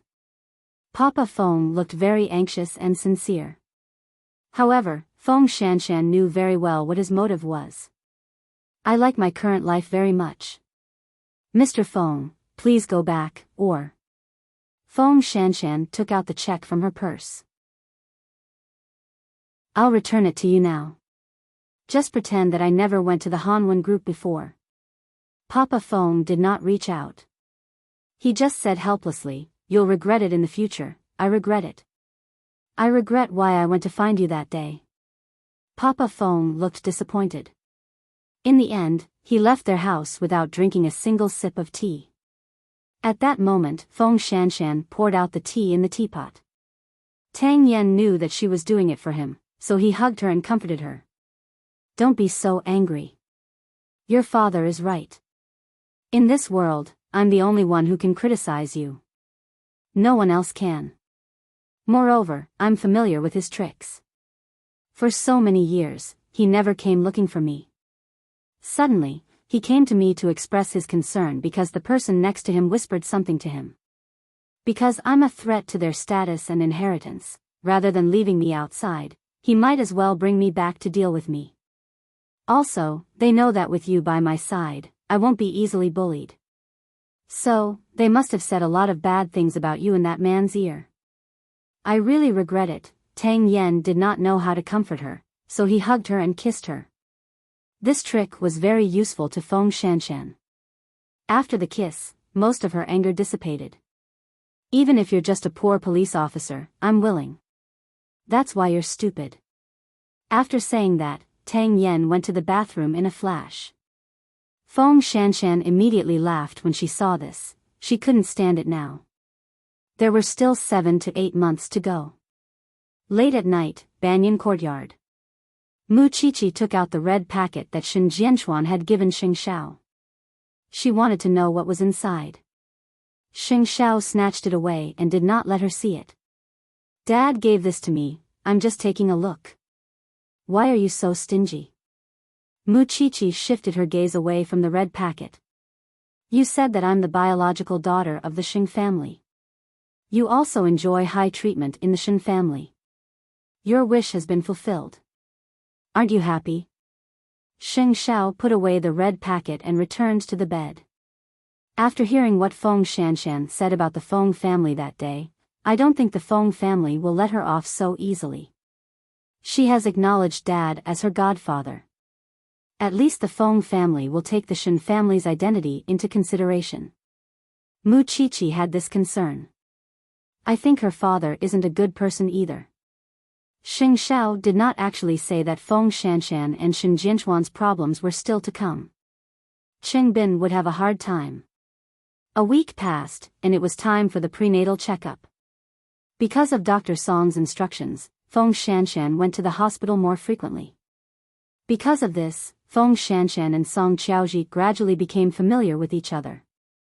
She was always gentle and easygoing, and her medical skills were superb. Feng Shanshan gradually gained a sense of trust in her.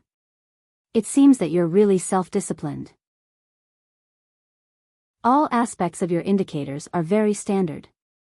You're really an obedient pregnant woman. Song Qiaoji praised her. I just want to give birth to the healthiest baby. No problem. Song Qiaoji comforted her with a smile. Maintain your emotions. After Feng Shanshan finished her prenatal checkup, she returned home safe and sound. In fact, ever since Feng Shanshan looked for Song Qiaoji to read the report, Qing Bin had been following her at the hospital several times because he felt that the time was ripe. Feng Shanshan already trusted Song Qiaoji a lot, but Song Qiaoji did not let him do it. Qing Bin was about to lose his patience, but he was stopped by Song Qiaoji.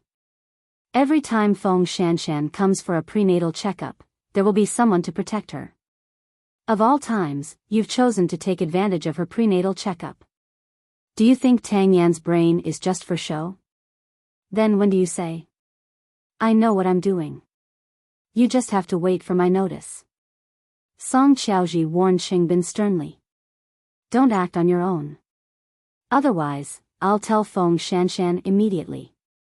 Although Qing Bin was extremely unconvinced, it was indeed the easiest to start from Song Qiaoji. All you think about is revenge, but Feng Shanshan's 2 lives are very innocent. Who asked her to be Tang Yan's woman? Qing Bin sneered. Moreover, that woman of his isn't a good person either. She had ruined his brother's reputation in school. He was not innocent at all. Chapter 829. 2 days later, the case of Xing Bowen's escape was heard in court. As Xing Bowen's defense lawyer, the Xing family's lawyer collected a lot of evidence to prove that Xing Bowen did not know anything after he hit Xiao Jiayu that day. The court listened to the suggestions of both sides' lawyers, and with the forgiveness and pleading of Xiao Jiayu's family, the court finally ruled that Xing Bowen's escape was not established. However, he had to fulfill his due responsibility for compensation. The matter dragged on for more than a month before it was finally resolved. Xing Bowen was relaxed. The first thing he did after the announcement was to visit Xiao Jiayu in the hospital. Xiao Jiayu was recovering well, and the hospital was also doing their best to find a suitable bone marrow match for her. Grandpa Meng was very reasonable. Every time he saw Xing Bowen, he would hold his hand and thank him countless times. But even so, Xing Bowen still felt guilty. Especially when he saw the little girl's innocent eyes, so bright and heartwarming. Uncle, Grandpa said that you're a good person. Xiao Jiayu sat on the bed and hugged the toys Xing Bowen brought. If I were a good person, I wouldn't have bumped into you and run away. Xing Bowen did not hide what he had done to Xiao Jiayu. Grandpa said that Uncle was framed. Jiayu doesn't blame Uncle, Xiao Jiayu answered Xing Bowen softly. You're so good. You're so sensible at such a young age. Xing Bowen patted Xiao Jiayu's head with a heartache. When he left, he gave the old man another card, but Grandpa Meng did not accept it. "I can't do that, Mr. Sheng. You've helped us enough. I really can't take any more. Grandpa Meng, Jiayu's treatment still costs a lot of money. Your family still has to live, so don't be polite with me. At most, when Jiayu grows up, she can come to Huang Yao to work and repay me." When Grandpa Meng heard this, his eyes lit up because what Xing Bowen said was indeed a path. If Jiayu could live to that day, he would definitely let her repay her benefactor. "Then, thank you, old man. You're really a good person. Jiayu is so lovable. I also hope that she will be healthy and happy. In the future, there will be people who will contact you about Jiayu's study and life. Grandpa Meng, take good care of your health. When I have time, I'll visit the little girl." Grandpa Meng wiped his tears, which made people feel bitter. However, although the old man was poor, he was simple and kind, and he knew how to be grateful. Especially when he saw Xing Bowen leave, he sat by the bed and educated Xiao Jiayu. "In the future, when you grow up, you must find uncle and work for him for the rest of your life to repay his kindness." "Grandpa, I do." Although Xiao Jiayu didn't know what a job was or how long a lifetime was, she remembered this uncle in her heart and would never forget him. As a result, Xiao Jiayu's matter came to an end. It had to be said that Jin Bo had spent a lot of effort, but he did not get anything. He even lost Xinyu. Xing Xiao was as hard to deal with as the rumors said. However, there was still a long way to go. There were still several years to slowly grind away. On the night that he was acquitted, Xing Bowen brought Ren Yufei to the Banyan courtyard to have dinner with Xing Xiao's family. He knew that it was all thanks to Xing Xiao that he was safe and sound this time. "Eighth brother, let me toast you. My life is yours from now on." Xing Xiao did not budge at all. "I was the one who saved her. In the end, I still have to take over Huang Yao. This fully shows what it means to be able to do more work." Xing Bowen did not think much of it and still smiled. "With you around, I can take Yufei and focus on going abroad." "You're going abroad?" Mu Chichi stopped peeling the shrimp and looked at Xing Bowen. "I want to learn something, and so does Yufei, so we plan to go abroad for a period of time. Do you want to completely let go?" Mu Chichi's face immediately darkened. "You guys are going to have fun, leaving my master Xiao to work himself to death. If I had known, I wouldn't have saved you." "Huang Yao is a waste in my hands," Xing Bowen said seriously. "Look, in eighth brother's hands, in 5 years, it will be the #1 diamond empire in Asia." Mu Chichi and Xing Xiao changed positions and faced Xing Bowen from the side. This was to prevent this person from taking advantage of her again. Xing Xiao knew that she felt sorry for him, so he quietly pinched Mu Chichi's neck with his right hand to comfort her. Xing Bowen rubbed his nose and felt that he had gone a little overboard. Before he finished eating, he had already pulled Ren Yufei away from the Banyan courtyard. He ran away quickly. Mu Chichi was angry. She had thought that Xing Bowen would be aware of it after this matter was settled. Who knew that he was really going to let go of it? After so many years, Huang Yao has its own system and regulations. Moreover, with Zhongting's team, I don't need to put in much effort. You don't need to put in much effort to come home an hour late every day? Mu Chichi snorted. Forget it, third brother is an ingrate. Didn't you say that you wanted me to take care of it? Huh? Have you forgotten? Mu Chichi turned around and looked at Xing Xiao. She replied very seriously, I was just saying. I thought that when third brother came back, the position of CEO would still be his. Xing Xiao saw that she was angry, so he leaned over and kissed her lips. Mu Chichi was stunned for a moment and did not say anything. He used this trick every time, forget it. It's good to go far away. Mu Chichi sighed. After all, there was an unknown boss behind him who was eyeing the Shen and Xing families covetously. With his IQ, he can't even protect himself. Mu Chichi expressed her disdain. Late at night, at the Tang family's home. Ever since Papa Feng left that day, the Feng family had never appeared in front of Feng Shanshan again. She and Tang Yen had thought that the Feng family had stopped and forgotten about her appearance. However, Feng Wen's appearance once again put Feng Shanshan in an awkward situation. Tang Yen was still at the branch office. When Feng Shanshan heard the doorbell, she thought it was her husband because Tang Yen did not bring his keys. However, when she opened the door and saw Feng Wen, the smile on her face disappeared. "What? Aren't you going to invite me in?" Feng Wen was 3 years older than Feng Shanshan. She liked to wear heavy makeup and had a unique personality. Moreover, she was holding a lady's cigarette in her hand. "I can't have the smell of cigarettes in my house." Feng Shanshan rejected her clearly. "Besides, I made it very clear at the company that day, I know you're pregnant, so you want to go back to the Feng family to fight for a place for the child. It's not that I'm unwilling to fulfill your wish. After all, you're father's biological daughter, so let's be frank. You can go back to the Feng family, but you have to give up your inheritance rights." Feng Wen did not force Feng Shanshan to let her enter the house. She did not care either. She was only here to make her position clear. Chapter 830. You suddenly found out that your father is so rich, and you're alone outside. You even married a poor police officer. Do you think I'd believe you? Feng Wen laughed mockingly. All these years, we've all done our best for Han Wen. Now, you're an outsider, but you want a share of the pie. If it were you, what would you do? Feng Shanshan took a deep breath. She regretted it 1,000 times.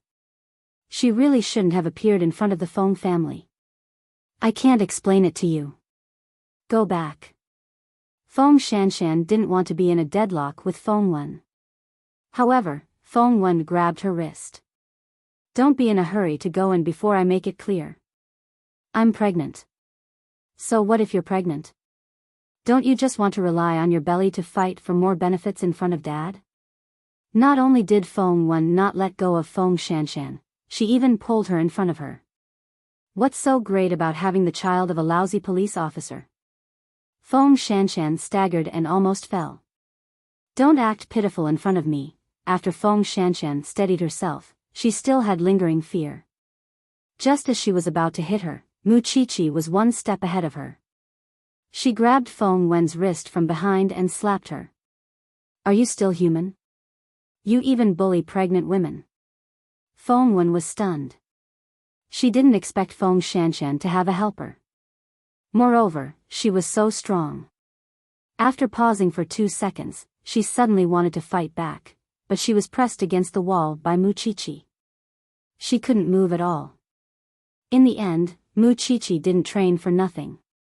"Feng Shanshan, what's going on?"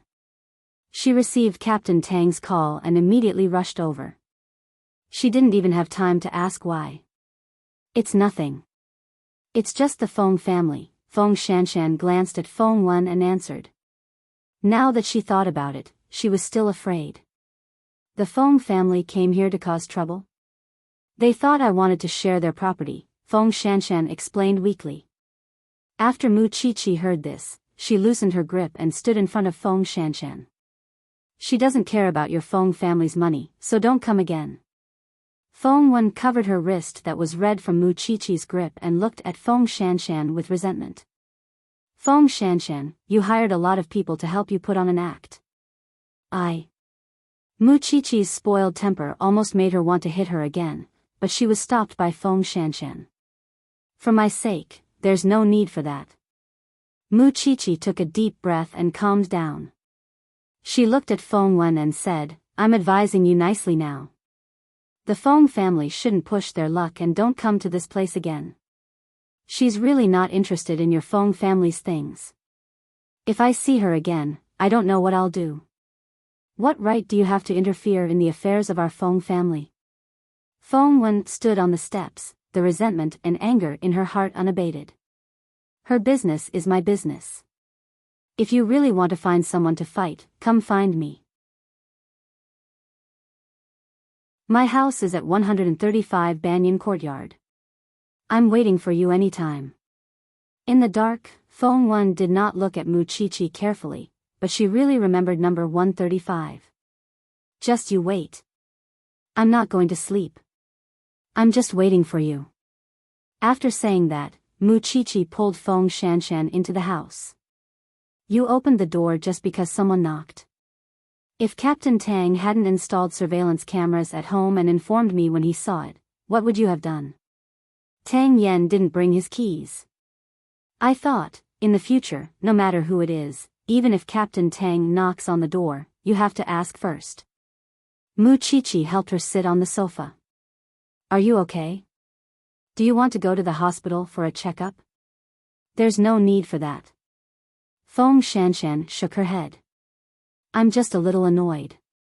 They might come looking for trouble endlessly in the future. It's also my fault. I encouraged you to look for your family, it's not your fault. After all, you didn't know that that family was such a thing. Feng Shanshan shook her head at Mu Qiqi. This matter has to be resolved properly. You're pregnant now. You can't always be angry at this family. Mu Qiqi thought about finding a way for Feng Shanshan once and for all. Alright, I'm fine now. You can go back. Your CEO will come over later. Feng Shanshan urged Mu Qiqi. In fact, she was afraid that Mu Qiqi would be implicated, although she had never been afraid of being implicated. I'll leave when Captain Tang comes back. Mu Qiqi sat on the sofa and quickly fell into deep thought. Perhaps because he was worried about Feng Shanshan's safety, Tang Yen arrived home an hour later. When he entered and saw the two girls, Tang Yan's nervous expression became obvious. Are you all right? Feng Shanshan stood up and shook her head. Qiqi came just in time, nonsense. I ran all the way here. Mu Qiqi rolled her eyes. Since Captain Tang is back, I'll go back. You can't just open the door for everyone in the future. Remember. Got it. Don't be long-winded. Feng Shanshan quickly stopped Mu Qiqi. Otherwise, she could talk about this for a year. Do you want me to send you back? Tang Yen asked Mu Qiqi. No need. Master Xiao is on the way. Mu Qiqi quickly waved her hand. It was only a 10-minute walk. There was no need to send her back and forth. Actually, Tang Yen was afraid that Feng Wen would come back and cause trouble. However, Mu Qiqi had already left her house number. She was waiting for Feng Wen to come to her house. After Mu Qiqi left, Tang Yen hugged Feng Shanshan with lingering fear. Xiao Qi is right. Don't open the door so casually in the future. I've already learned my lesson, Feng Shanshan said seriously. I'm just afraid that there will be no end to it in the future. Tang Yan's eyes were immediately stained with a trace of black. If there was a next time, he would not let it go just like that. Even if it was this woman's family, he would not show mercy. The reason why the Feng family would not stop was because they knew that Tang Yen was just a lousy police officer. He had no power or influence. This was also the reason why they kept testing Feng Shanshan.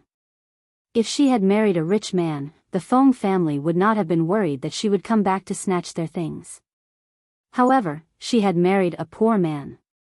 Of course, the Feng family did not know about Tang Yan's relationship with the Shen family and Mu Qiqi. If they knew, would they still dare to be so rash? After returning home, Mu Qiqi sat on Xing Zhao's lap. I'm so angry. Xing Zhao glanced at her and did not say anything. He focused on the information in his hand. Xiao, the Feng family will still come looking for trouble. Mu Qiqi shook Xing Zhao's neck. Help me think of a way. What's your purpose in asking Feng Shanshan to acknowledge your father as her godfather? Xing Zhao was helpless against her shaking. He could only sigh and ask her. That's true. Then I'll find an opportunity to let them know that the goddaughter of the Shen family is not to be trifled with. I'll let the Feng family learn a lesson. At the mention of Qingbin, Xing Zhao's eyes were dyed with a different color. This person was probably not so easily intimidated. However, that might not be the case. Chapter 831. After Feng Wen left the Tang family, she actually went to find someone to settle the score with Mu Qiqi. However, when she led the 4 men in black to room 135, they were stopped outside the villa. "Miss, visitors need to register. May I ask which family are you from?" Number 135, Feng Wen deliberately lowered her head and said in a low voice. "Then you need to show me your ID." The security guard immediately reached out and asked Feng Wen for her ID, but Feng Wen dodged him. Seeing that Feng Wen wasn't cooperating, the security guard explained, "I'm sorry, Mississippi. You can't enter that area. Even if you don't show your ID now, you will still have to register after you go up because there are sentries on duty." "Are you purposely picking on me?" "My sister is in that villa down there, so I came over." "Miss, the area below is a low-end villa district, while the area above is a high-end villa district. There's a difference. If you can't provide your identification, we won't let you in. The people living in that area are all big shots. We can't afford to offend them, a big shot." Feng Wen heard these 3 words. Number 135, what kind of big shot lives there? The CEO of Zhongting is not a big shot. Mayor Shen's niece was not a big shot. "Miss, are you here to make trouble?" Feng Wen was deliberately trying to get information out of her. Don't blame her for not knowing who Mu Qiqi was. She rarely read gossip and only knew how to work all day. "That's enough, Mississippi. Please go back." Of course, Feng Wen couldn't teach Mu Qiqi a lesson. At the same time, she had a question in her heart. How could a person like Feng Shanshan know such a big shot? What number 135? Maybe it was just a facade that the girl had made up to make her feel fearful. However, Feng Wen was not the kind of person who believed in heresy. The security guard saw that Feng Wen was behaving strangely and had brought a few men with her, so he immediately called Mama Sheng. After Mama Sheng heard that, she went upstairs and asked Mu Qiqi, the security guard at the door called. "There's a woman in a brown trench coat coming to our house with 4 men. Do you know them?" "Mommy, I don't know him," Mu Qiqi blurted out. But after 2 seconds, she realized what she meant.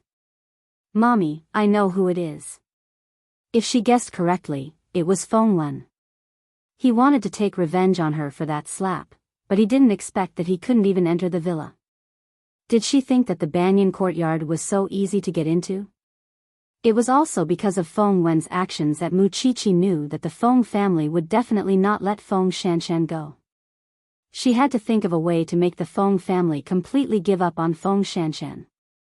After Feng Wen returned home, she was pulled aside by her mother and asked, "Did you cause trouble for Feng Shanshan?" "I didn't manage to gain any advantage. That bitch is too calculative. She's surrounded by inferior helpers." Whenever Feng Wen thought about how she had been slapped, she would feel very unhappy. She had actually been slapped by someone like Feng Shanshan. Don't look for trouble with her in the future. If your father finds out, there won't be any benefits, Mama Feng advised. However, their conversation was overheard by the servants at home and eventually reached Papa Feng's ears. When Papa Feng returned home, he flew into a rage. "Shanshan, no matter what, she's your sister. Do you have the cheek to cause trouble for a pregnant woman?" "Dad, I just wanted to persuade her to go home. I didn't cause trouble for her." After Papa Feng heard this, his expression softened, but he didn't fall for it. "I know very well what you're thinking. Feng Wen, you won't be that kind."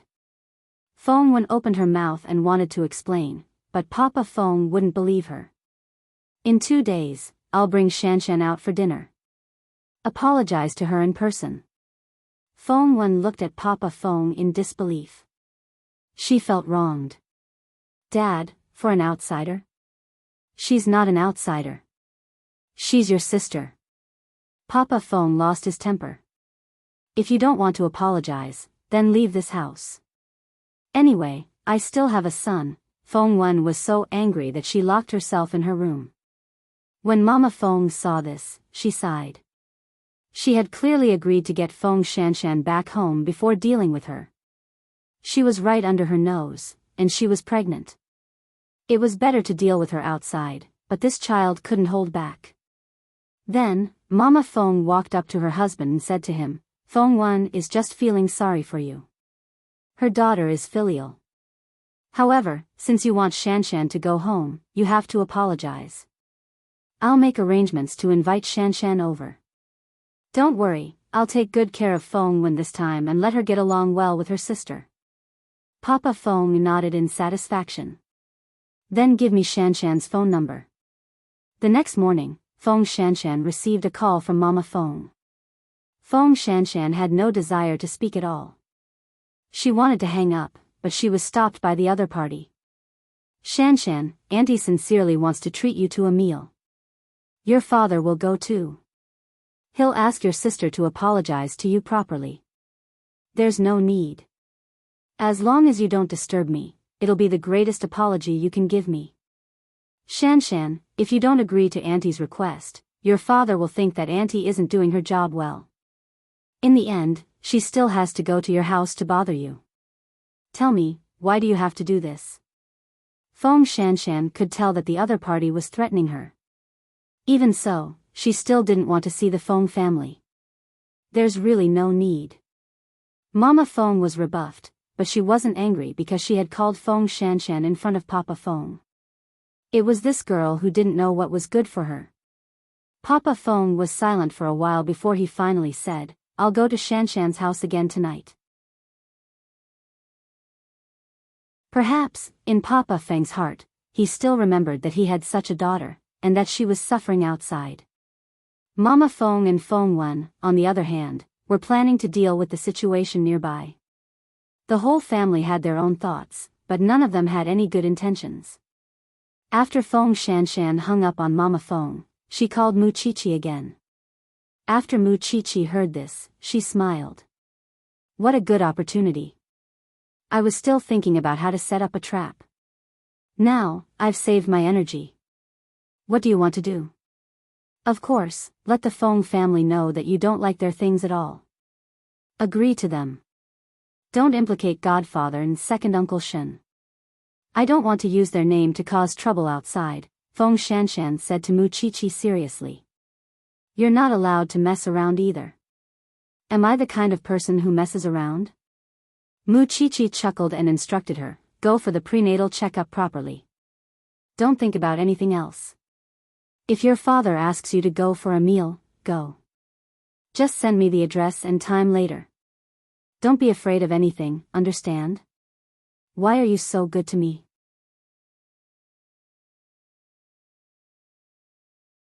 Chapter 832. Besides, there's no need to bring Dad and second uncle out to deal with the Feng family. Master Xiao and I will be enough. After saying that, Mu Chichi hung up. Then, Feng Shanshan returned Mama Feng's call and agreed to eat. She really did not want to see Papa Feng appear at her doorstep again. Then I'll book a seat and send you the time and address. Feng Shanshan nodded indifferently. A moment later, a new policewoman from the station arrived. Hello, sister-in-law. My surname is Xing. You can call me Xiao Xing. Boss can't leave, so he asked me to accompany you to the prenatal checkup. Actually, I can go alone. Feng Shanshan was a little embarrassed. After all, she felt bad for always mobilizing so many people. The girl called Xiao Xing shook her head like a rattle drum. Boss said that I have to follow you even when you go to the toilet to ensure your safety. If I can't even do this task well, then I'll go home and eat by myself.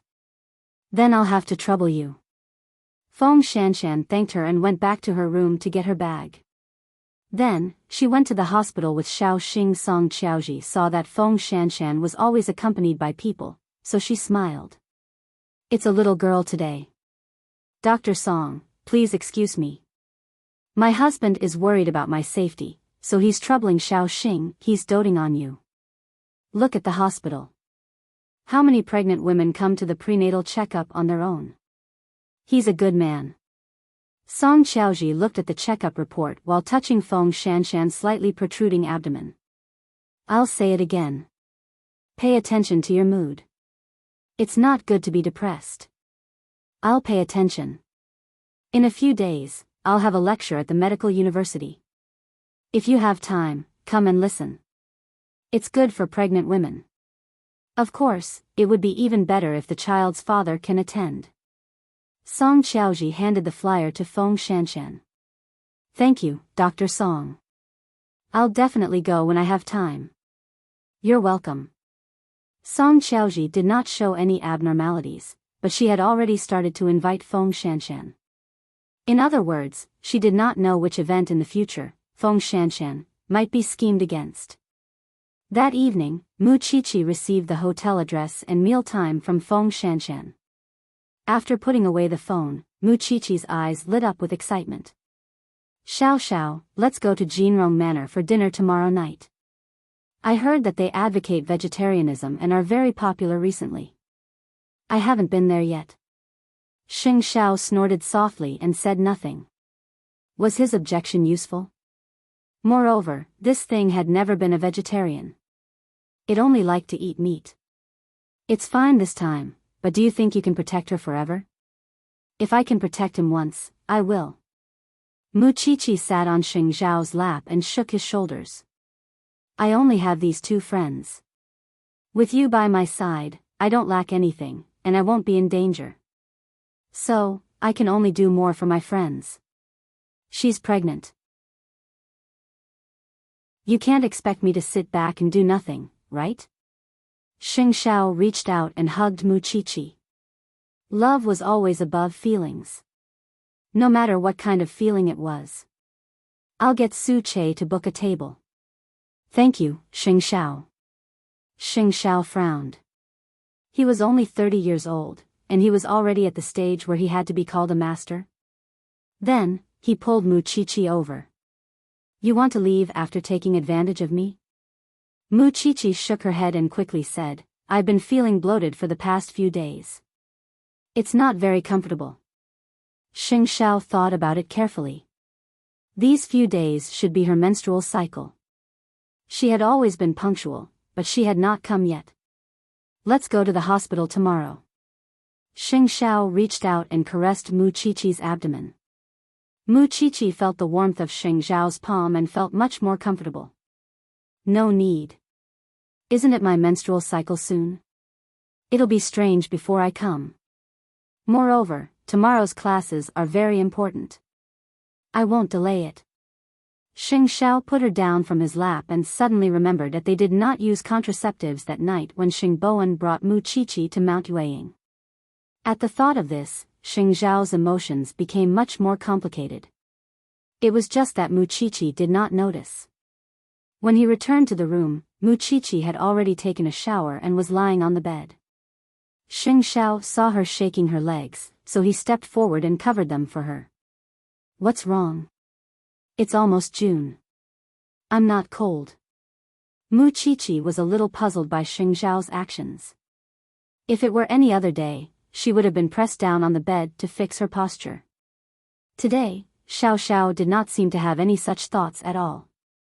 After taking a shower, remember to dry the water stains on your body. Master Xiao, you're very strange tonight. Mu Qiqi was puzzled. Xing Xiao did not explain why and went into the bathroom. When he came out, Mu Qiqi was already asleep on the bed. It was obvious that she had been in class recently and was very tired. Xing Xiao sat on the edge of the bed, lifted the blanket, and put Mu Qiqi in. Seeing that she showed no signs of waking up, he stared at her abdomen. He hoped that he was overthinking. The next day, Tang Yan was about to go out with his keys. When Feng Shanshan saw him open the car door, she called out to him. Dinner at Jinrong Manor at 6:30 p.m. Don't forget. Tang Yan closed the car door and returned to Feng Shanshan's side. He kissed her forehead. I'll pick you up at home at 5. Aren't you busy at the bureau? No matter how busy I am, I have to make time to accompany you. If he did not protect his own woman, was he really going to place his hopes on someone else every time? Feng Shanshan did not say anything and watched Tang Yen drive away. She had no power or influence, and no one in the Feng family was on her side. Therefore, when she went to the Feng family this time, other than causing trouble, it seemed that she would only bring embarrassment to Tang Yen. At 6:00 in the evening, Jinrong Manor. The Feng family had already arrived at the restaurant's private room. However, Feng Wen had been silent ever since she entered the restaurant. When Shanshan comes later, apologize to your sister, Papa Feng said to Feng Wen. His words were commanding and there was no room for negotiation. Feng Wen did not say anything, but she vented all her anger on the tea set. And you, if Shanshan comes home, promise me that you'll take good care of her. I owe her too much. Papa Feng turned his head and said to his wife, where's Xiaowei? Xiaowei is still on the way. She'll be here soon. Mama Feng answered with a smile, trying her best to look graceful and elegant. In a while, I'll also persuade Shanshan. There's no need to pester the poor police officer. Papa Feng did not like Tang Yen at all. He only felt that his daughter could find a better home. What was the point of following this man who ran to murder scenes all day? At 6:30 p.m., Feng Shanshan and Tang Yen also arrived at the private room. Papa Feng did not want to have a strained relationship with his daughter from the start, so he ignored Tang Yen.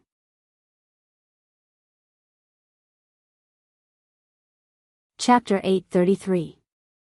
Shanshan, come and sit down, Papa Feng greeted her lovingly.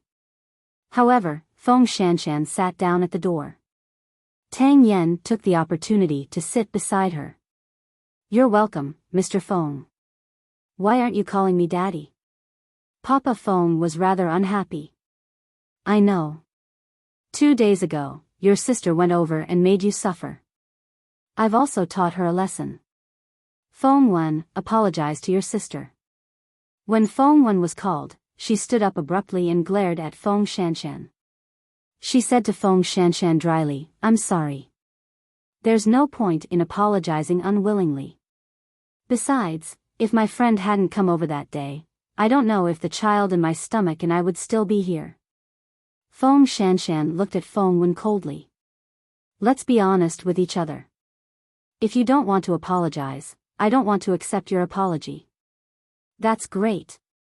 Feng Wen sat down angrily. Shanshan, we're all family. If there's a misunderstanding, just solve it. There's no misunderstanding. Feng Shanshan interrupted Papa Feng. Mr. Feng, you probably misunderstood. The reason I appeared in the Feng family wasn't to ask you for money. I just naively thought that I still had family and kinship. However, the attitude of the Feng family also made me realize that I shouldn't have appeared in front of you and caused myself so much trouble. If it wasn't for the money, why did you take Dad's check? Feng Wen questioned. I found the charity the next day. Now, I'm just waiting to sign the donation letter. It can be considered as doing good for the Feng family, Feng Shanshan said calmly. Besides, after so many years, he knows better than me whether the living expenses that Mr. Feng has sent over have been passive. Papa Feng did not say anything, but his expression was extremely ugly. I have no intention of disturbing you, so I don't want to continue being your family. Just pretend that you've never seen me and give us a way out. Feng Wen's expression was extremely sarcastic because she did not believe a single word Feng Shanshan said. You're making it sound nice now. Now that you know that Dad is the CEO of the Hanwen Group, who knows if you'll use your identity as the second daughter of the Hanwen Group to seek benefits in the future. Especially since isn't your husband a police officer? If you have power and influence, you'll be promoted faster. After hearing Feng Wen's words, Feng Shanshan laughed out loud. In my heart, I've never taken the Hanwen Group seriously. You don't take it seriously. What about your husband? Feng Wen's words were mocking Tang Yen, which was what Feng Shanshan could not stand the most. Humiliating her husband was equivalent to slapping her in the face. Seeing that she didn't look good, Tang Yen wanted to say something, but he was stopped by Feng Shanshan. This was her family. No, this family was only related to her by blood, so she didn't want Tang Yen to waste his energy on this family. My husband has no interest in currying favor with you. Even if he does, you're not qualified, Feng Shanshan said sarcastically. Who does he think he is? Shanshan, it's not that I'm scolding you, but you're still young. You can still find better happiness. Papa Feng took the opportunity to join in. It's not that I dislike your husband, but his job is so dangerous. How can he take care of you and the child? Feng Shanshan finally understood. It seemed that the Fengs were not going to talk nicely. You don't have to worry about that, Feng Shanshan replied coldly. The purpose of my visit today is to tell you that in the future, we'll pretend that we don't know each other. This is the best outcome. Everyone will be satisfied. Seeing that Feng Shanshan was angry, Tang Yen held her hand and reminded her not to be angry. Then, his calm voice sounded at the dining table. Although I don't have any background, I'm not completely helpless. It's enough to give Shanshan the life she wants. With just you? A poor police officer? With just me, a poor police officer, Tang Yen said firmly. Your Hanwen has encountered a tax problem recently, right? The director of the tax bureau over there is my senior. Tang Yan's words were unhurried, but it shocked the Fengs. Especially Papa Feng. It was certain that the tax problem this time would be investigated. However, he did not expect that this poor police son-in-law would know about it. I won't make things difficult for you, and the Fengs shouldn't make things difficult for us either. Shanshan and I just want to live peacefully. We don't want the Fengs to disturb us again. Otherwise, I don't know what I'll say or do to my senior. After all, we have a good relationship. Tang Yan's words were neither servile nor overbearing, but they were always accurate and effective. Papa Feng immediately fell silent. You're threatening me. So, when you're being given face, you should take it back. Tang Yen retorted coldly. You're Hanwen, to put it bluntly, don't you know what kind of status you have in Jianchuan? Don't think that everyone you see is interested in your money. You. Who do you think you are? Are you lecturing us here? Feng Wen pointed at Tang Yan's nose and scolded. It seems that the Fengs want to drink tea. If you have the ability, go ahead and sue them. I don't believe that a poor police officer like you can be brothers with the people from the tax bureau. Then we'll see. After saying that, Tang Yen looked at Feng Shanshan and asked her gently, do you want to leave? Chi-Chi is waiting for us on the other side, Feng Shanshan replied. Let's go now. After saying that, the two of them stood up and walked to the room next door. At this moment, Feng Wen was so angry that she went crazy. Two pretentious people. What the hell? Dad, just you wait and see. What people from the tax bureau? It's all a lie. Previously, Feng Shanshan even said that she knew the mayor's niece. Papa Feng did not say anything, but his face was livid. Xiao Wen, stop talking. Accompany Mom to the bathroom. Mama Feng could see Feng Shanshan and Feng Wen from her position. She went to the room opposite. Therefore, she wanted to know who was on the other side. Feng Wen stood up unwillingly and accompanied Mama Feng out of the private room. When they reached the corridor, Mama Feng saw Su Che and the bodyguards at the door. She asked about the service in the private room. Young lady, who are the big shots inside? They even brought a few bodyguards. Oh, it's President Sheng and his wife from Zhongteng, who is Mayor Shen's niece. Then who are the two people who went in just now? I'm not sure either, but the two families are very close. When Mama Feng heard this, her expression changed. Then, she turned to look at Feng Wen. Could it be that Feng Shanshan is really related to the Shen family? Feng Wen shook her head, indicating that she was not sure either. Who knows? If they are really related to the Sheng family and the Shen family, then your father will definitely scold you to death when he finds out.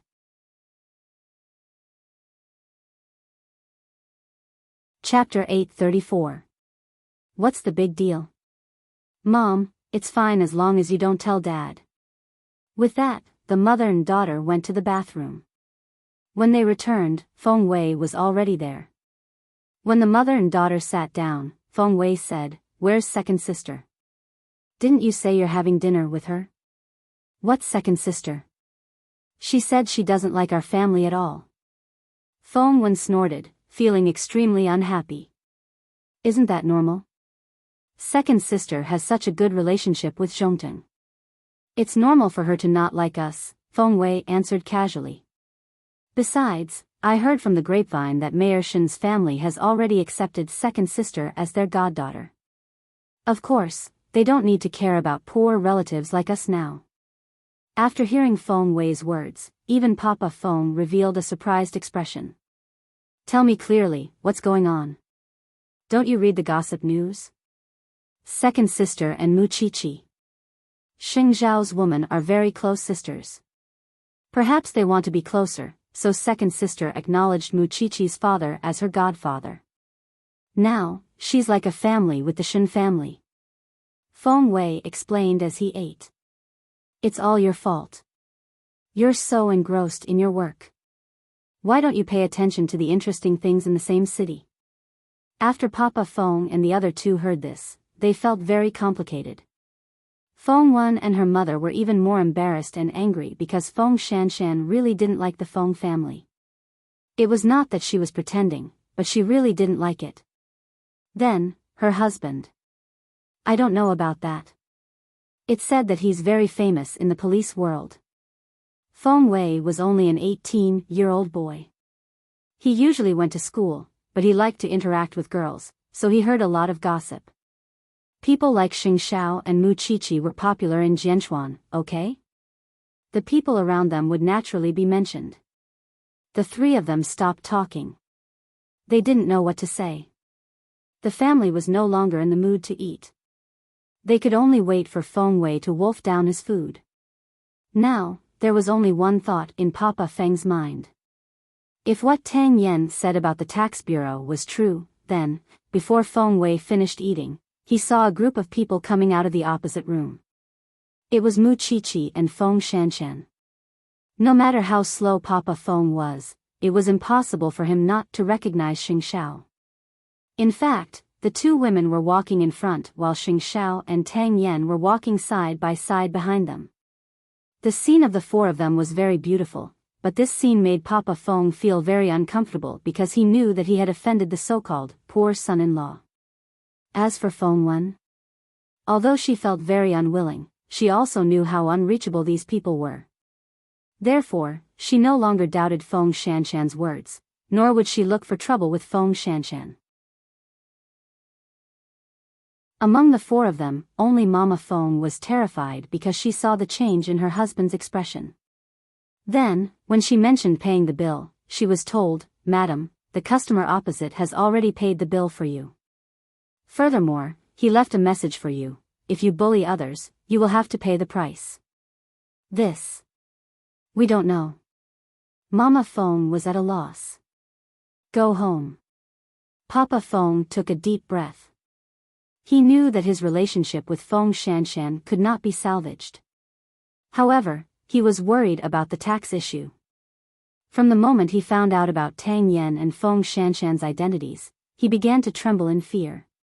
At this moment, Feng Wen did not say anything. She could only remain silent because she knew that if she spoke, Papa Feng would definitely settle the score with her about finding trouble with Feng Shanshan.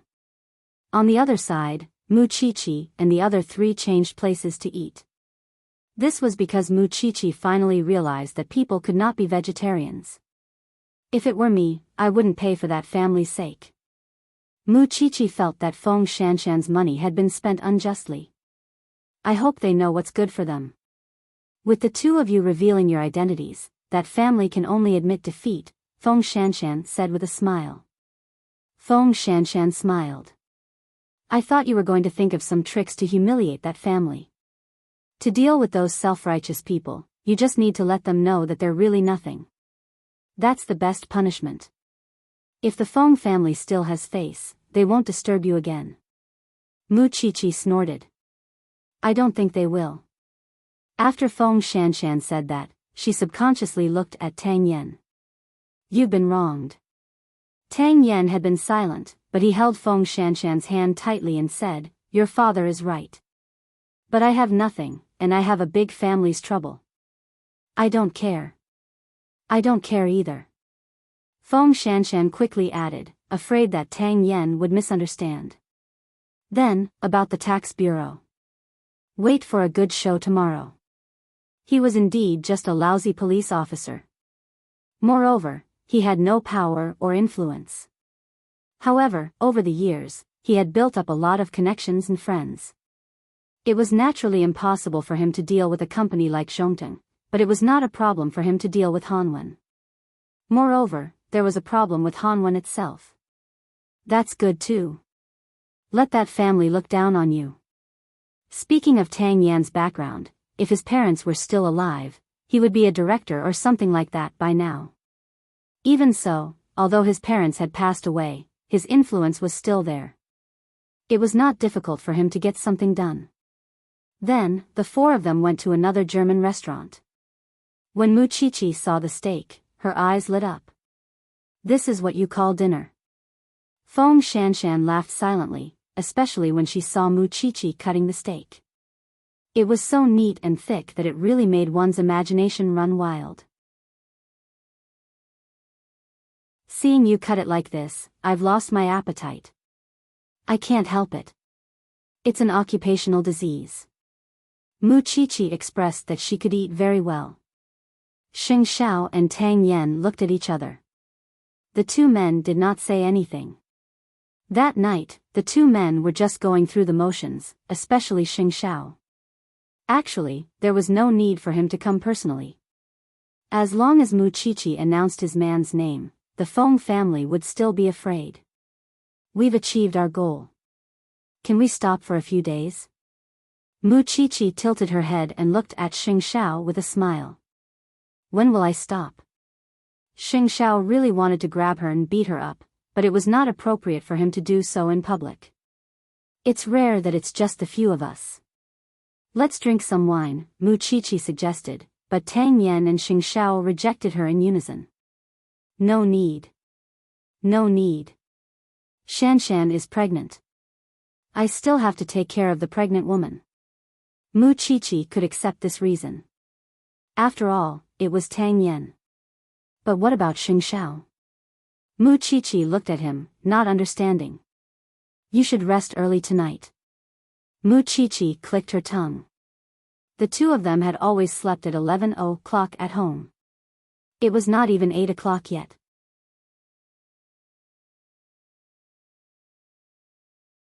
Chapter 835.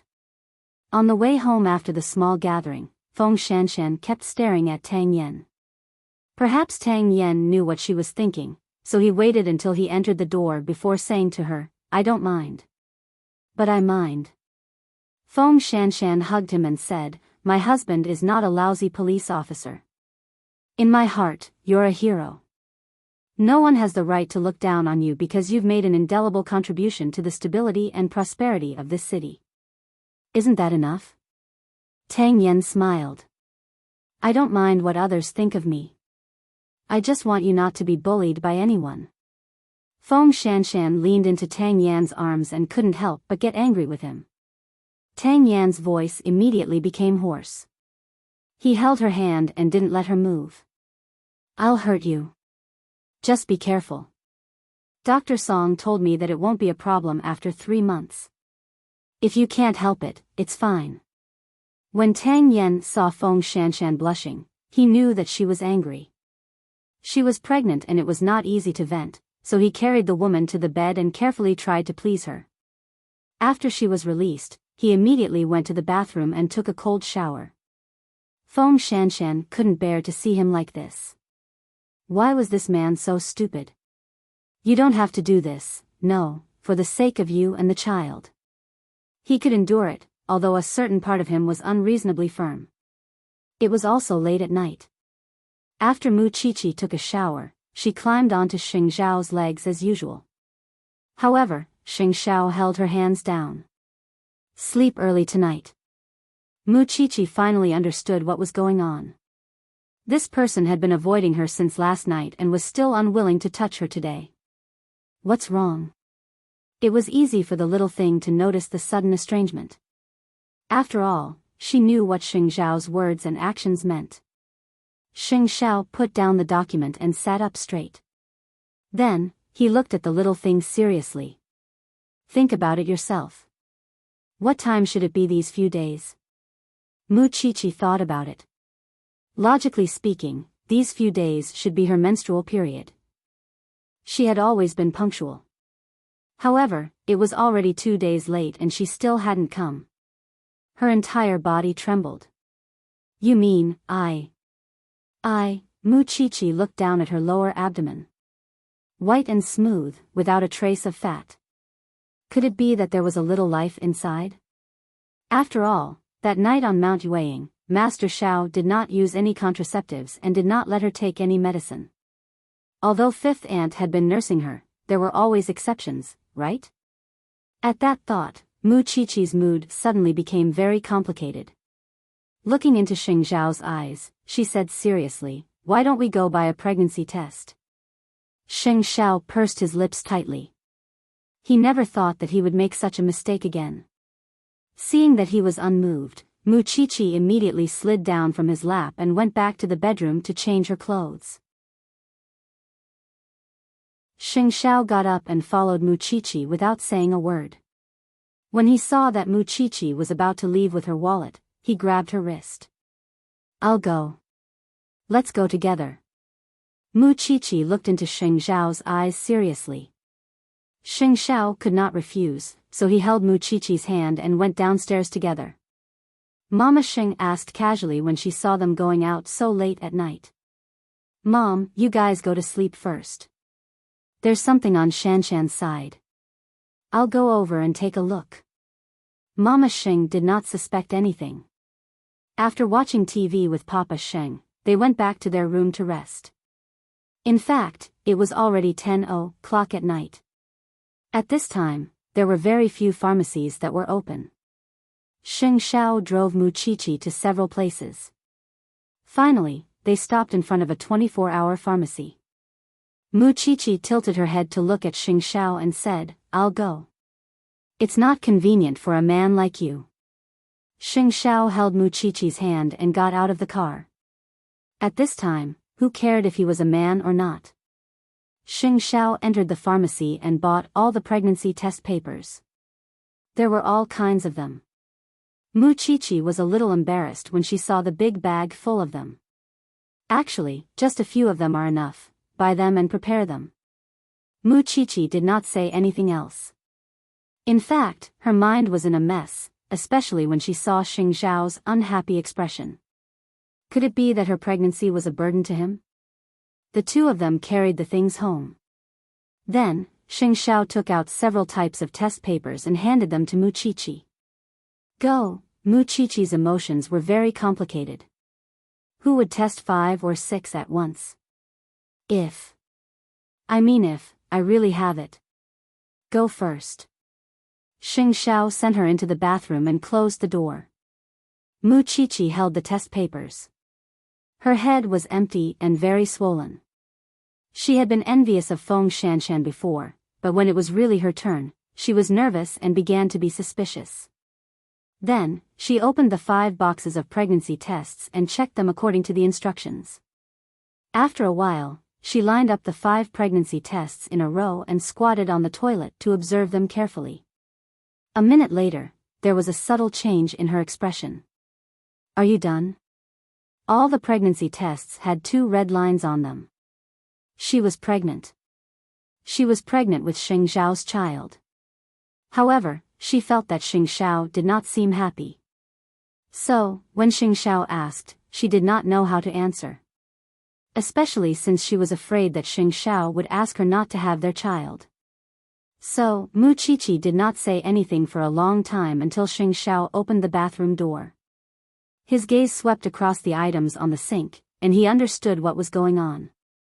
However, his expressionless face fell into Muchichi's eyes. Come out. The toilet is cold.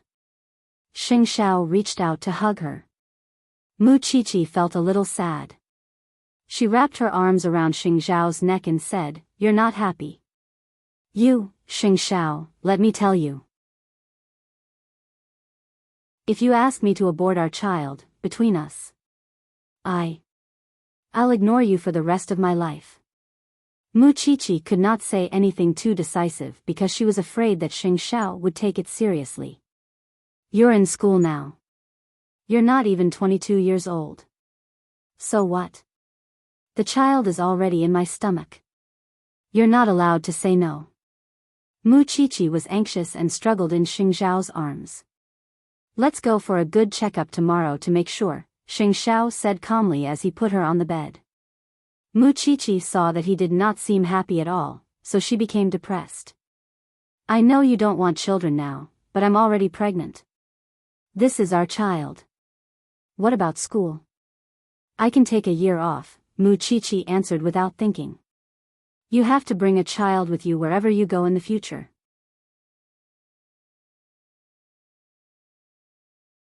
Chapter 836.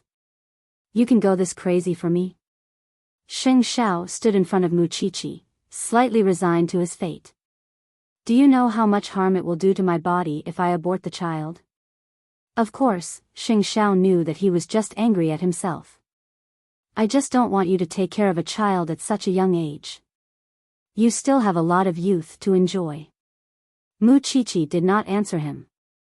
She just grabbed his warm hand and placed it on her lower abdomen. She said to him, "Feel it. This is our child. Not to mention that I'm not even 22 years old now. Even if I'm only 20 years old, I'll still want it. This is our child. I can't bear to abort it." Xing Xiao slowly pulled her into his arms. "What should I do with you? Just listen to me. I want to give birth to the child. This is our child." At this moment, Muchichi's tone was very firm and full of hope. If it were any other woman at this age, the first thing she would consider would be her studies, her future, and even that she would not be able to live freely in the future. She would feel that her life was completely bound by the child. However, Muchichi was not afraid of these problems at all. She insisted that this was their child. Of course, Xing Xiao could not bear to hurt her body, but he did not want her to be tied up by the child and make such a huge sacrifice for him. So, Xing Xiao could not sleep that night. In his 30-year-old life, this was the only thing that could make him stay up all night. There was only guilt and heartache left in his heart. The next day, Muchichi woke up in Xing Xiao's arms. Seeing his tired eyes, she could not help but reach out and touch the corner of his eyebrows. "Haven't you thought it through? You can continue thinking, but I won't abort the child. I know I'm still young, but I've thought about it many times in my mind. After the child is born, whether it will be a boy or a girl, whether it will look like you or me. I think it's a very magical thing because it means that we will never be able to part with each other. Xiao Xiao, let's keep this child, okay?" Xing Xiao did not say anything. He just leaned close to the little one's eyebrows and kissed her gently. "I've already asked Su Che to make an appointment. We'll go for a checkup together later to confirm it. Promise me that you won't not want the child." "Of course I want it. I want you and the child." Because abortion was extremely harmful to the mother's body, even though Xing Xiao had doubts and his heart ached, one night of thinking was enough for him to think clearly about the direction of the future. Muchichi was finally relieved when she received this answer. She quickly reached out and hugged Xing Xiao. "Master Xiao, you're going to be a father." Xiao did not feel that. This was because the child was too young. Xing Xiao did not believe it. Xing of Xiao Xiao did not believe because of this. "Xiao, carry me up." Muchichi leaned into his arms and whined. Xiao of Xiao, Muchichi of Xiao of Xiao of the Xiao of Chi-Chi. "You. Mu Chi smiled when she felt that she was surrounded by a tall figure. She felt very warm. We'll wash up like this from now on. It's very safe. Xing Shao rinsed his mouth with his right hand while his left hand wrapped around Mu Chi's neck. When they were done washing up, Xing Shao turned Mu Chi around and instructed her carefully, since you're pregnant, you can't be like before. You have to walk carefully and be careful when you use knives. I'll help you apply for a leave of absence from school. You can't smell those strange smells and poisonous gases anymore. At that, Mu Chi wrapped her arms around his neck and nodded firmly. Yes, sir. They had not gone to the hospital for a checkup, so Xing Shao did not tell his family about it. While the two of them were washing up, a small episode happened. At about 8:30 a.m., the Hanwen group welcomed the police. Papa Feng could not help but tremble. When Feng Wen saw this, she did not dare to make a sound. How could she have known that the lousy police officer that her whole family despised would actually be related to someone from the tax bureau? I'm sorry, Chairman Feng. I'll have to trouble you to make a trip, the leading police officer said to Papa Feng. When Papa Feng heard this, he felt his vision turn black and he collapsed to the ground. At 9:00 in the morning, Xing Shao brought Mu Chi to the obstetrics and gynecology hospital. When the doctor saw that she was so young, she smiled. You've decided to be a mother at such a young age? Do you like children? I don't like other people's children. I like my own, Mu Chi answered in a relaxed tone. Go in. The doctor will give you a good checkup. The kind-looking doctor arranged all the checkup items for Mu Chi. Xing Shao was waiting outside the door. When Su Che saw this, he could roughly guess what was going on. Is young madam pregnant? In the future. I'll leave her safety to you. Xing Shao looked at Su Che solemnly. I don't trust anyone else. Okay. Su Che only had one word for it. It was difficult for Xing Shao to say the word trust. Therefore, Su Che swore in his heart that he would never let down the president's trust in his life. A moment later, it was time for the ultrasound. Xing Shao followed her into the ultrasound room. Mu Chi was lying on the bed. Xing Shao saw the cold instrument moving around Mu Chi's abdomen. In the middle of her womb, there was a small dot. It was their crystallization. Congratulations. The baby is 40 days old. It's this small dot. It will quickly grow in your stomach. Mu Chi's eyes turned red because this time, she confirmed that she was pregnant with Xiao Zhao's baby. You're still new parents, so go back and read more parenting books. The things to take note of are also in the books. Congratulations. After the checkup, Mu Chi pulled down her clothes and patted her abdomen. It was in this place that her and Xiao Zhao's baby were contained. When Xing Shao saw her like this, a corner of his heart seemed to be tugged fiercely. Then, he picked her up. Xiao Xiao, I'm really pregnant. Really? Silly thing. This is the first photo of the baby. Mu Chi held it in her hand and couldn't close the corners of her mouth. I really want to tell the world. You can't tell anyone except your family, Xing Shao reminded her. In the future, you have to go to dangerous places less. And don't get close to dangerous people. I'm a father now. My mouth is also full of nonsense. Mu Chi was in Xing Zhao's arms excitedly. Xiao Xiao, are you happy that I'm pregnant? Is that so? Yes. Xing Shao answered coolly. At this time, men hid their feelings deep in their hearts. It was impossible for them to say it out loud. Are you really happy? Xing Shao did not answer this time. He just hugged Mu Chi even tighter. Mu Chi smiled, satisfied. This damn man only knew how to act cool. I'll go to your school in the afternoon. You can rest at home. Okay. Mu Chi answered secretly because she was still a little reluctant. But it was okay. After giving birth to the baby, she could still go back and continue doing what she liked.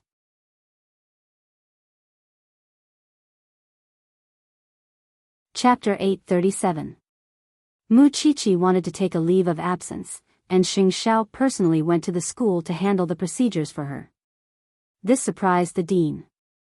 CEO Sheng, Qiqi has been studying well. Why is it so sudden? She's sick and needs to rest. Xing Xiao did not mention the pregnancy.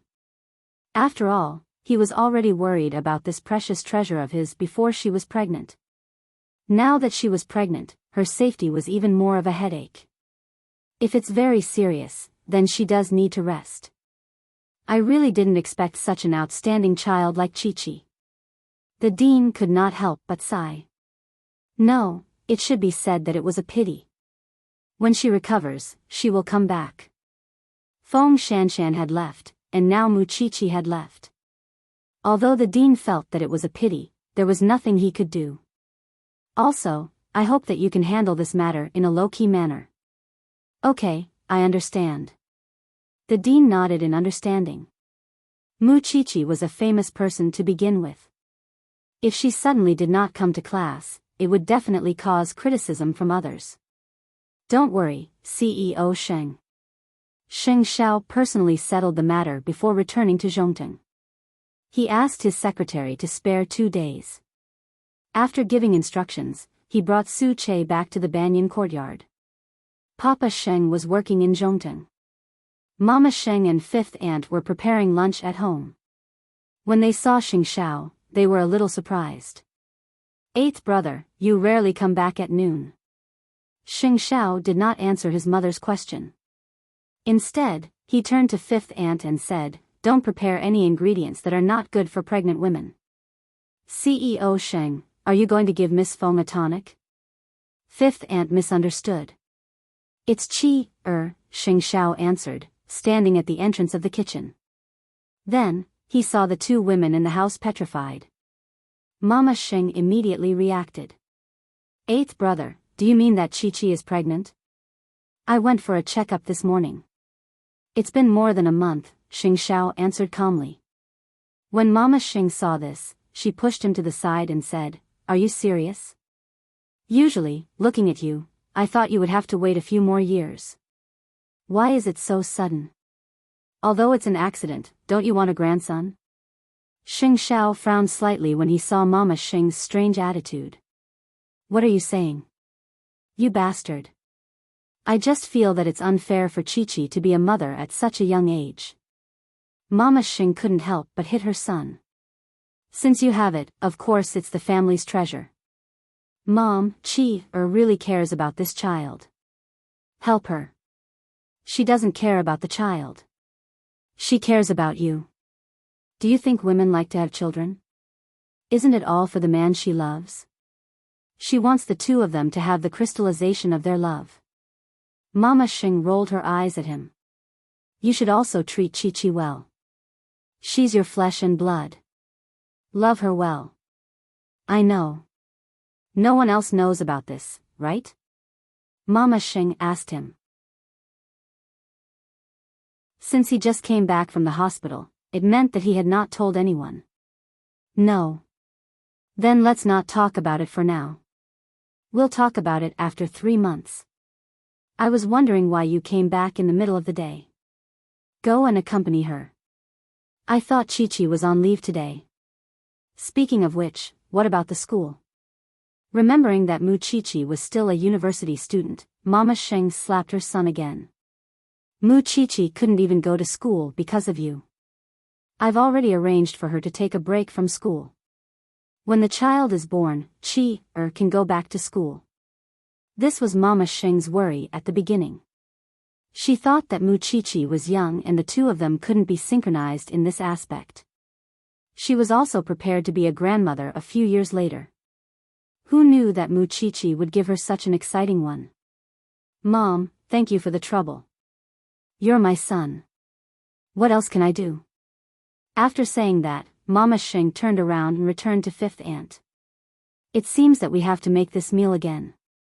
Fifth aunt chuckled. In fact, she knew that Mama Xing was very happy. Madam, it's a happy occasion for the family to have a child. Who said it isn't? It's just that Chi-Chi has wronged that child. If I were her, I would never give birth to eighth brother's child in my life. Although she said that, Mama Xing still went out immediately to buy some fresh vegetables at the mall. Pregnant women needed to be taken good care of. Chi-Chi lay on the bed at home and felt like she was dreaming. When she saw Feng Shanshan pregnant before, she was envious to the bone. Now, she actually had one herself. Moreover, the baby came without any warning. Thinking of this, Chi-Chi lowered her head and looked at her abdomen. Baby, to tell you the truth, Mommy wanted to give birth to your father's child when I was 17. Do you know how much Mommy likes him? Although you came very suddenly, how do you understand Mommy's inner needs so well? You came just like that. Your father can't do anything to us at all. Chi-Chi was talking to herself in the room while Xing Xiao stood at the door and eavesdropped. I'm not that helpless against you. Hearing this familiar voice, Chi-Chi blushed and looked at the door. Why are you back? Xing Xiao walked in front of Chi-Chi and hugged her to sit on his lap. His expression became serious. Since you want this child, you can't be as willful as before. You can't hit people anymore. I didn't know at that time. Chi-Chi knew that Xing Xiao was hinting at her to slap Feng Wen. The school has already completed the procedures for you. If I suddenly don't go to school, the school will definitely have a lot of speculations. Chi-Chi felt that she didn't want so many people to know that someone was now eyeing the Sheng and Shen families covetously. She didn't want to be so high profile and become a target for others to threaten Xing Xiao. The school will help cover it up. There's no need to worry. Xing Xiao hugged her and looked at her. A 17-year-old girl suddenly grew up and was about to become a mother. He seemed to be unable to adapt to this change. You want to give birth to my child at 17? You're very bold. I know what you're thinking. You think that I'm still young and can still enjoy my youth. There's no need to be tied down by a child. But, Xiao, let me tell you, in my heart, if I can have a child like you and be with you every day, I will feel that it's a different life. Life is full of changes. Who said that a girl's youth should be free? With a child, I can also enjoy my youth. So, don't always feel guilty about me. You're not a fish. How can you know the joy of a fish? Xing Xiao stared at this thing carefully and felt relieved. At the same time, he felt proud.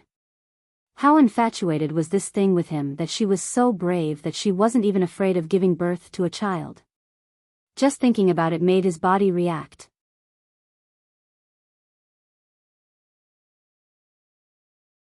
Chapter 838. Xing Xiao pressed the little thing down with a calm expression. If you mess around again, I'll deal with you somewhere else. Chi-Chi did not dare to act rashly. However, when she thought about not being able to have sex for 10 months, could this man hold back? Xiao, it's only the first day, and you're already so angry. How can you stand it for 10 months? What do you want to say? Just say it. Xing Xiao looked at it with a faint smile. Did it think he couldn't tell that there was a hidden meaning in its words? What if you want it? I've heard that men are most likely to cheat when a woman is pregnant. Xing Xiao's gaze slowly moved from Chi-Chi's little face to her chest. You should be a lot bigger after you get pregnant, when the time comes. Old hooligan. Chi-Chi quickly covered her heart and said. Are you still afraid? This time, Chi-Chi was serious. She reached out and hugged him. I believe in my man. He's a picky eater. Not everyone can catch his eye. Let's go to the Shen family in the afternoon. It was one thing to hide it from the others, but it was impossible to hide it from the two elders. Chi-Chi had no objection. She believed that her father and grandfather would be happy for her. Xiao, I really have your baby. A baby that belongs to both of us. Yeah. Xing Xiao's tone was indifferent. I'm really happy. Idiot. The child had just been placed in Muqiqi's belly, so Xingxiao did not have such a strong feeling. He only knew that this little thing must not be touched in the future. It was his rare treasure. During lunch, Mama Xing kept telling Muqiqi about the precautions of pregnancy. After all, she knew how bold this child was. But now was a special period. Muqiqi had to be extra careful. Muqiqi remembered everything in her heart. Who asked her to care about this child more than Xiao Xiao? After lunch, Xingxiao held Muqiqi's hand and walked to the Shen family's house to digest the food. Huang Yu and Shen Jianchuan were not at home. Grandpa Shen was fishing at the fish pond as usual. When he saw the two of them, he felt a little strange. Eighth brother, is the company so free? You actually came to see me at this time. Don't blame him. He did it to accompany me, Muqiqi said cheerfully. Why don't you go to school? The old man twisted his body and looked at the young couple. His expression suddenly became anxious. What happened? It's okay. You don't have to be so nervous. Muqiqi quickly waved her hand. It's just that you're going to be a great-grandfather. After hearing that, Grandpa Shen understood what Muqiqi meant. Then, he put down the fishing rod and looked at Muqiqi's belly. You're pregnant? Yeah. Muqiqi nodded. Old 8, speak. Grandpa Shen seemed to think that Muqiqi's words were not trustworthy. This child liked to joke, so he asked Xingxiao instead. Xingxiao did not say anything, but nodded to show that it was true. That's a good thing. This is my first great-grandson. Grandpa Shen was delighted. But after a while, he frowned and pointed at Xingxiao. Eighth brother, come with me to the study. Muqiqi was stunned for a moment. Why did this person suddenly turn hostile? Muqiqi watched as the two entered the study. She did not know what Grandpa Sheng wanted to say to Xiao Xiao.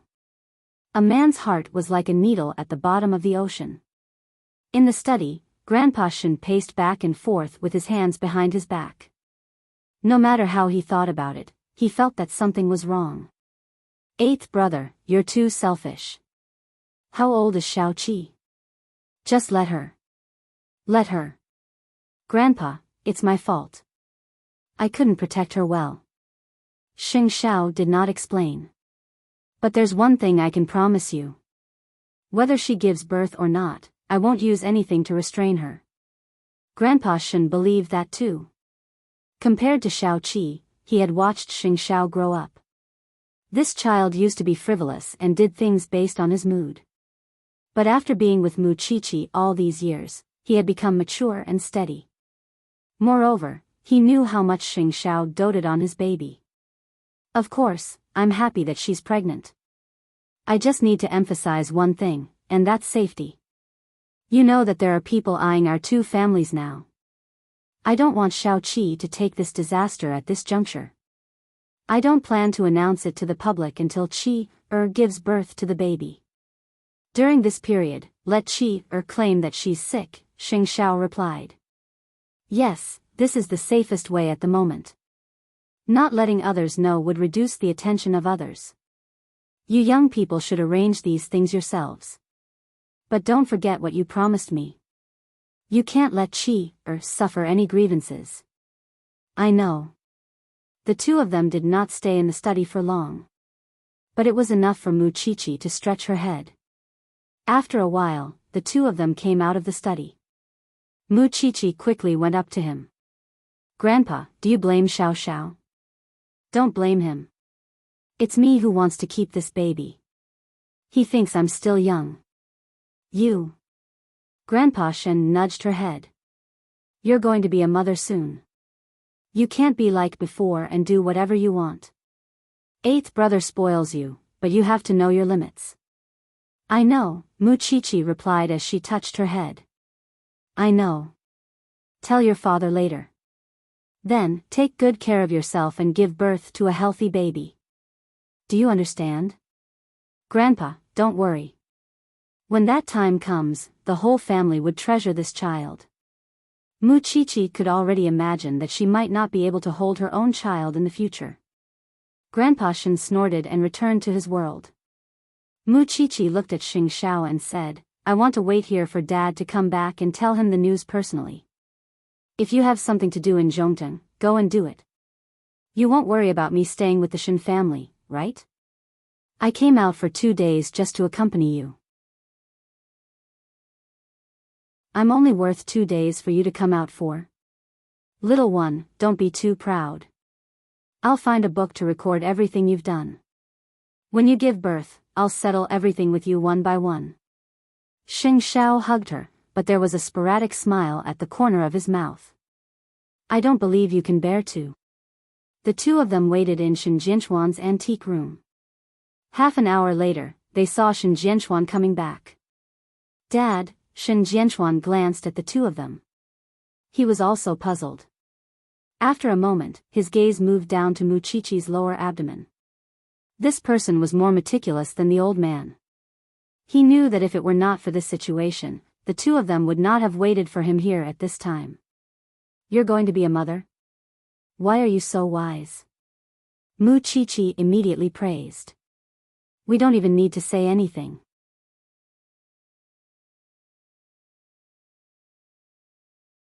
Chapter 839. It's been more than a month, Muchichi answered proudly. Shin Jianchuan glanced at the two of them. Finally, his gaze landed on Xing Xiao. Come with me. No, don't you all have to capture Xiao Xiao for a talk? Muchichi didn't know whether to laugh or cry. However, Shin Jianchuan didn't want to scold Xing Xiao. Instead, he handed the information he had brought back to Xing Xiao. It's good that you're here. It saves me the trouble of making another trip. Although these grudges have nothing to do with the Xing family, you're now the son-in-law of the Shin family, Chi-Chi's husband, and soon the father of the child. There are some things you have to know. Xing Xiao took the information from Shin Jianchuan and slowly opened it. More than 20 years ago, when the old man was still a brigade commander in the army, he once carried out a special military order to escort a very important researcher to a military base 300 miles away from Jianchuan. However, during the process, something went wrong and he fell into the enemy's ambush. At that time, the Song family was a well-known local entrepreneur, but they colluded with criminals and hid the researcher in their home. The old man was ordered to rescue the hostage, but the Song family framed him many times and almost took his life. In the end, the old man completed his mission. However, the Song family suffered heavy casualties. At the end of the day, they were just ordinary people. But the Song family did extraordinary things. So, in the end, their fate was not unjust. More than 20 years have passed, and so many things have happened in Jianchuan recently. Although the Shin family has made many enemies because of second brother, it's not impossible to say that it's because of the grudges from more than 20 years ago. I've gone to find out. There were a total of 5 people in the Song family at that time. 4 of them were lying in the cemetery, and the other one is missing. I'm telling you all this now because I hope that you can be more vigilant. After all, Xiao Qi is pregnant now. If the other party uses her as a target, it's equivalent to strangling our throats. Xing Xiao closed the information and already knew what to do. I know what to do. Xiao Qi is pregnant. Take good care of her. Don't be like her mother. With that, Shin Jianchuan patted Xing Xiao's shoulder. Actually, I shouldn't be worried. Everyone can see how much you love Xiao Qi. Outside the room, Muchichi was already waiting impatiently. She was the one who was pregnant, not Xiao Xiao. Why were they all asking Xiao Xiao? Just as she was about to knock on the door, the two of them finally walked out of the room. Muchichi rolled her eyes at Xing Xiao. Scolded again? Looks like I need to go to that loudspeaker and shout, I want this child, it has nothing to do with you. How is it not related? Isn't he the father of the child? Shin Jianchuan glared at her. You're already going to be a mother, yet you're still so willful. I'm being wronged. How am I willful? Muchichi pointed at her nose and asked. All of them knew that she was pregnant and dragged her husband away. How could they talk to her? All right, let's go home. Xing Xiao took the folder and held Muqiqi's hand. As they walked home, Muqiqi could not help but think. Xiao Xiao, do you all think that I shouldn't have this child? No one said that. You're overthinking it, Xing Xiao replied calmly. Then if you were 2 years older, everyone would have let nature take its course. However, since you're already pregnant, everyone is very happy. After hearing this, Muqiqi was finally satisfied. She was pregnant, and her emotions had become sensitive. She was not so suspicious in the past. Just now, Dad told me a few things. I want to find out if it's related to Bai Sini's case. So, from tomorrow onwards, I'll announce that you're seriously ill and have to stay at home to recuperate. This also means that you won't be able to go out in the future until the child is born. Muqiqi stopped in her tracks when she heard this. If Xing Xiao felt that it was serious, then she could not be willful. Then, can we go to Feng Shanshan's house? Try not to. If you want Dad and I to be at ease. Muqiqi opened her mouth and realized that something big might have happened. She nodded. I know the severity. I've already said that I'm not a burden to you. Since you don't let me go out, I won't go out. I'll stay at home and take care of the baby. If there's a chance, I'll take you out for a walk. Got it. Muqiqi nodded. She could not do anything at this time. Of course, if the time is right, I still hope that you can tell me about this. I can also know what we're guarding against. Xing Xiao did not say anything. He just patted Muqiqi's head dotingly. When he figured it out, he would consider telling this little one. For an entire month. Xing Bowen had been declared innocent, but Xing Kai was still curled up in this small Changrong electronics. After he fell out with Gu Xiling, he did not go back, and Gu Xiling did not appear either. A month ago, he had received a certain message from a certain person, but at that time, he had ignored it. However, he could not deny that during this month, his heart had often been in turmoil, because he did not know what choice he should make.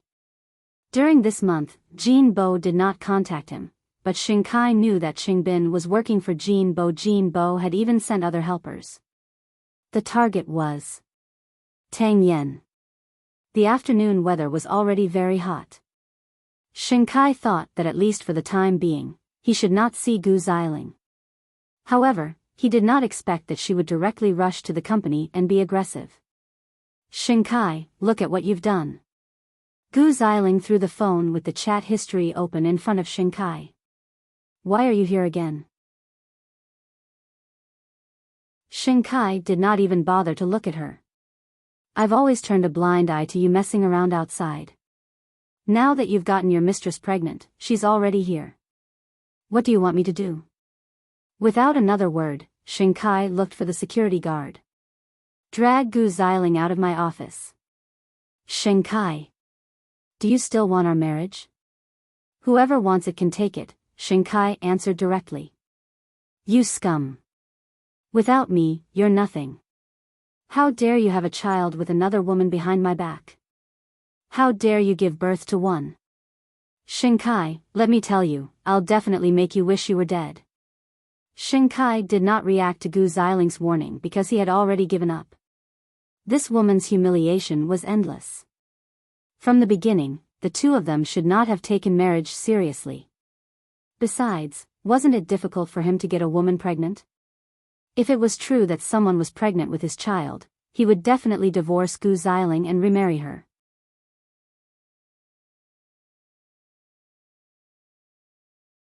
Chapter 840. That night, Xing Kai came out of the company.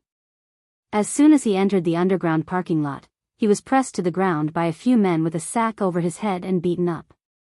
The other party was obviously ruthless. It was not until Xing Kai could not move that the few of them were afraid that he would die and hurriedly ran away. Xing Kai lay on the ground. At that moment, he felt that his body was in so much pain that it was about to split open. He did not need to think too much to know who had sent them. Other than Gu Xiling, who had gone crazy during the day, there was no one else. Thinking of this, Xing Kai clenched his fists. Now that he had been betrayed by his family, he had been pushed into a pit of fire by Gu Xiling's grandfather. His life was worse than death. He did not dare to run away from Jin Bo because he did not want to end up like Xing Kai. However, what could he do while curled up in such a small space? What could he do? In his mind, he suddenly thought of the text message from a month ago. Xing Kai lay on the ground and took out his phone from his leather bag. He flipped to the text message with bloodstains on it. I promise you, but I want to borrow Jin Bo's hand to make the Gu family suffer a fate worse than death. So, wait for me first. The humiliation that Gu Xiling had brought him was enough. Late at night, Mu Qiqi came out of the bathroom and saw Xing Xiao texting someone, so she leaned her little head over. Xing Xiao immediately turned off his phone and looked at her. Didn't we agree that you're not allowed to fool around until you find out what's going on? Then how do I know you're not texting with some beautiful woman? Xing Xiao hugged her and put his phone aside. This one is about to go to heaven. How many more? Am I that free in your heart? I'm just teasing you. I'm a little sleepy. She did not know if it was a psychological effect, but Mu Qiqi felt that pregnant women should be sleepy. Xing Xiao touched her hair and made sure that it was not wet. Then, he picked her up and placed her on the bed. Sleep. Sing me a song. This thing's ability to torture people was increasing day by day. You can ask me to tell you a story, but you can't ask me to sing for you. Men all had a bottom line. Mu Qiqi smiled and admitted defeat. Then tell me a story. Once upon a time, there was a high-spirited brigade commander. One day, he suddenly received a special military order to escort an important researcher to a research base 300 miles away from the army. Mu Qiqi frowned as she listened. When other people told stories, it was either a sleeper or a Cinderella. In his mouth, it became a brigade commander carrying out a special mission. But how could she know that it was all the truth about her grandfather? Forget it, Master Xiao. I can't take it anymore. I'm going to sleep. Xing Zhao's thin lips curled into a smile. Then, he helped Mu Qiqi put down the pillow and turned off the wall lamp. Only then did he leave the bedroom and go to the study. Mu Qiqi's head was spinning. Unexpectedly, the psychological effect was quite effective. She quickly fell asleep and slept very soundly. In the study, Xing Xiao made a call for help. Soon, the people from the hospital found the place where Xing Kai had fainted and sent him to the hospital. That's right. It was Xing Xiao who sent the message a month ago. The only ones who can give you dignity and protect your life are your family and me. If you come back, I'll let bygones be bygones and give you a path with dignity. There are no conditions. Xing Kai had thought about this message for a month. Although he did not want to admit it, deep in his heart, he believed Xing Zhao's words because no one kept their promises as much as Xing Xiao did. However, he felt ashamed. Moreover, he had long since thought that he and the Xing family were from the same world. However, Gu Xiling's provocation made him suddenly realize that if this continued, he would die outside sooner or later. No one could stop him. At midnight, Jin Bo's car arrived at the hospital. He had received news that Xing Kai had been hospitalized. For the past month, he had hardly asked about Xing Kai. He had left him to fend for himself. He had thought that he would think of a way to escape, but he did not have any intention of leaving. On the hospital bed, Xing Kai was seriously injured. Jin Bo sat beside him, waiting for him to wake up. Are you feeling better? Godfather, Xing Kai called out softly. Why are you here? I didn't come to see you. How badly have you been beaten up? Jin Bo said with some heartache. Who did this? Xing Kai sat up with Jin Bo's help. Then, he opened Xing Zhao's message and showed it to Jin Bo. Godfather, Xing Xiao came to win me over. I've thought about it for a month, but I still only want to stay by your side. The Xing family has humiliated me enough. I just want Godfather to value me and trust me. Jin Bo read the message and his heart skipped a beat. I didn't expect the Xing family to still care about old ties. They don't care about old ties. They just want to humiliate me, just like Gu Xiling. Godfather, take me with you. I just want to follow you. I just want those people who look down on me to see that they're blind to humiliate me. Jin Bo thought about it carefully and patted Xing Kai's shoulder. Rest well first. When you recover, come to Godfather's side. I'll teach you personally. Godfather, I still have a presumptuous request. The Gu family has treated me like this, I understand what you mean. When you get better, I'll support you in how you want to deal with the Gu family. Thank you, Godfather. Xing Kai used Xing Zhao's message to exchange for Jin Bo's trust. However, he knew that this was only the most basic. There were more tests ahead. However, this did not matter. At least, it was better than being locked up in a small place like Changrong. For 2 consecutive days, Mu Qiqi did not appear in school. This finally attracted the attention of the students in the faculty. However, Mu Qiqi did not have any friends in school. If they wanted to know about her current situation, they could only ask the dean. She's fine, but she suddenly stopped coming to school. How strange. Could it be that she's been borrowed again? I don't think so. She really treats the school as her home. She can come and go as she pleases. There was a lot of discussion in the school. The dean saw that he could no longer suppress the news, so when he was teaching the students, he explained, Mu Qiqi has taken a leave of absence from school. Don't make baseless guesses. She's sick. Besides, this is someone else's private matter. Don't worry about it. Just do your part. Just like that, the news of Mu Qiqi's serious illness spread like wildfire. How serious was her illness to the point of taking a leave of absence from school? You're tuning into the Romantic Tales YouTube channel. Don't forget to subscribe and join us on this journey to catch the most captivating stories.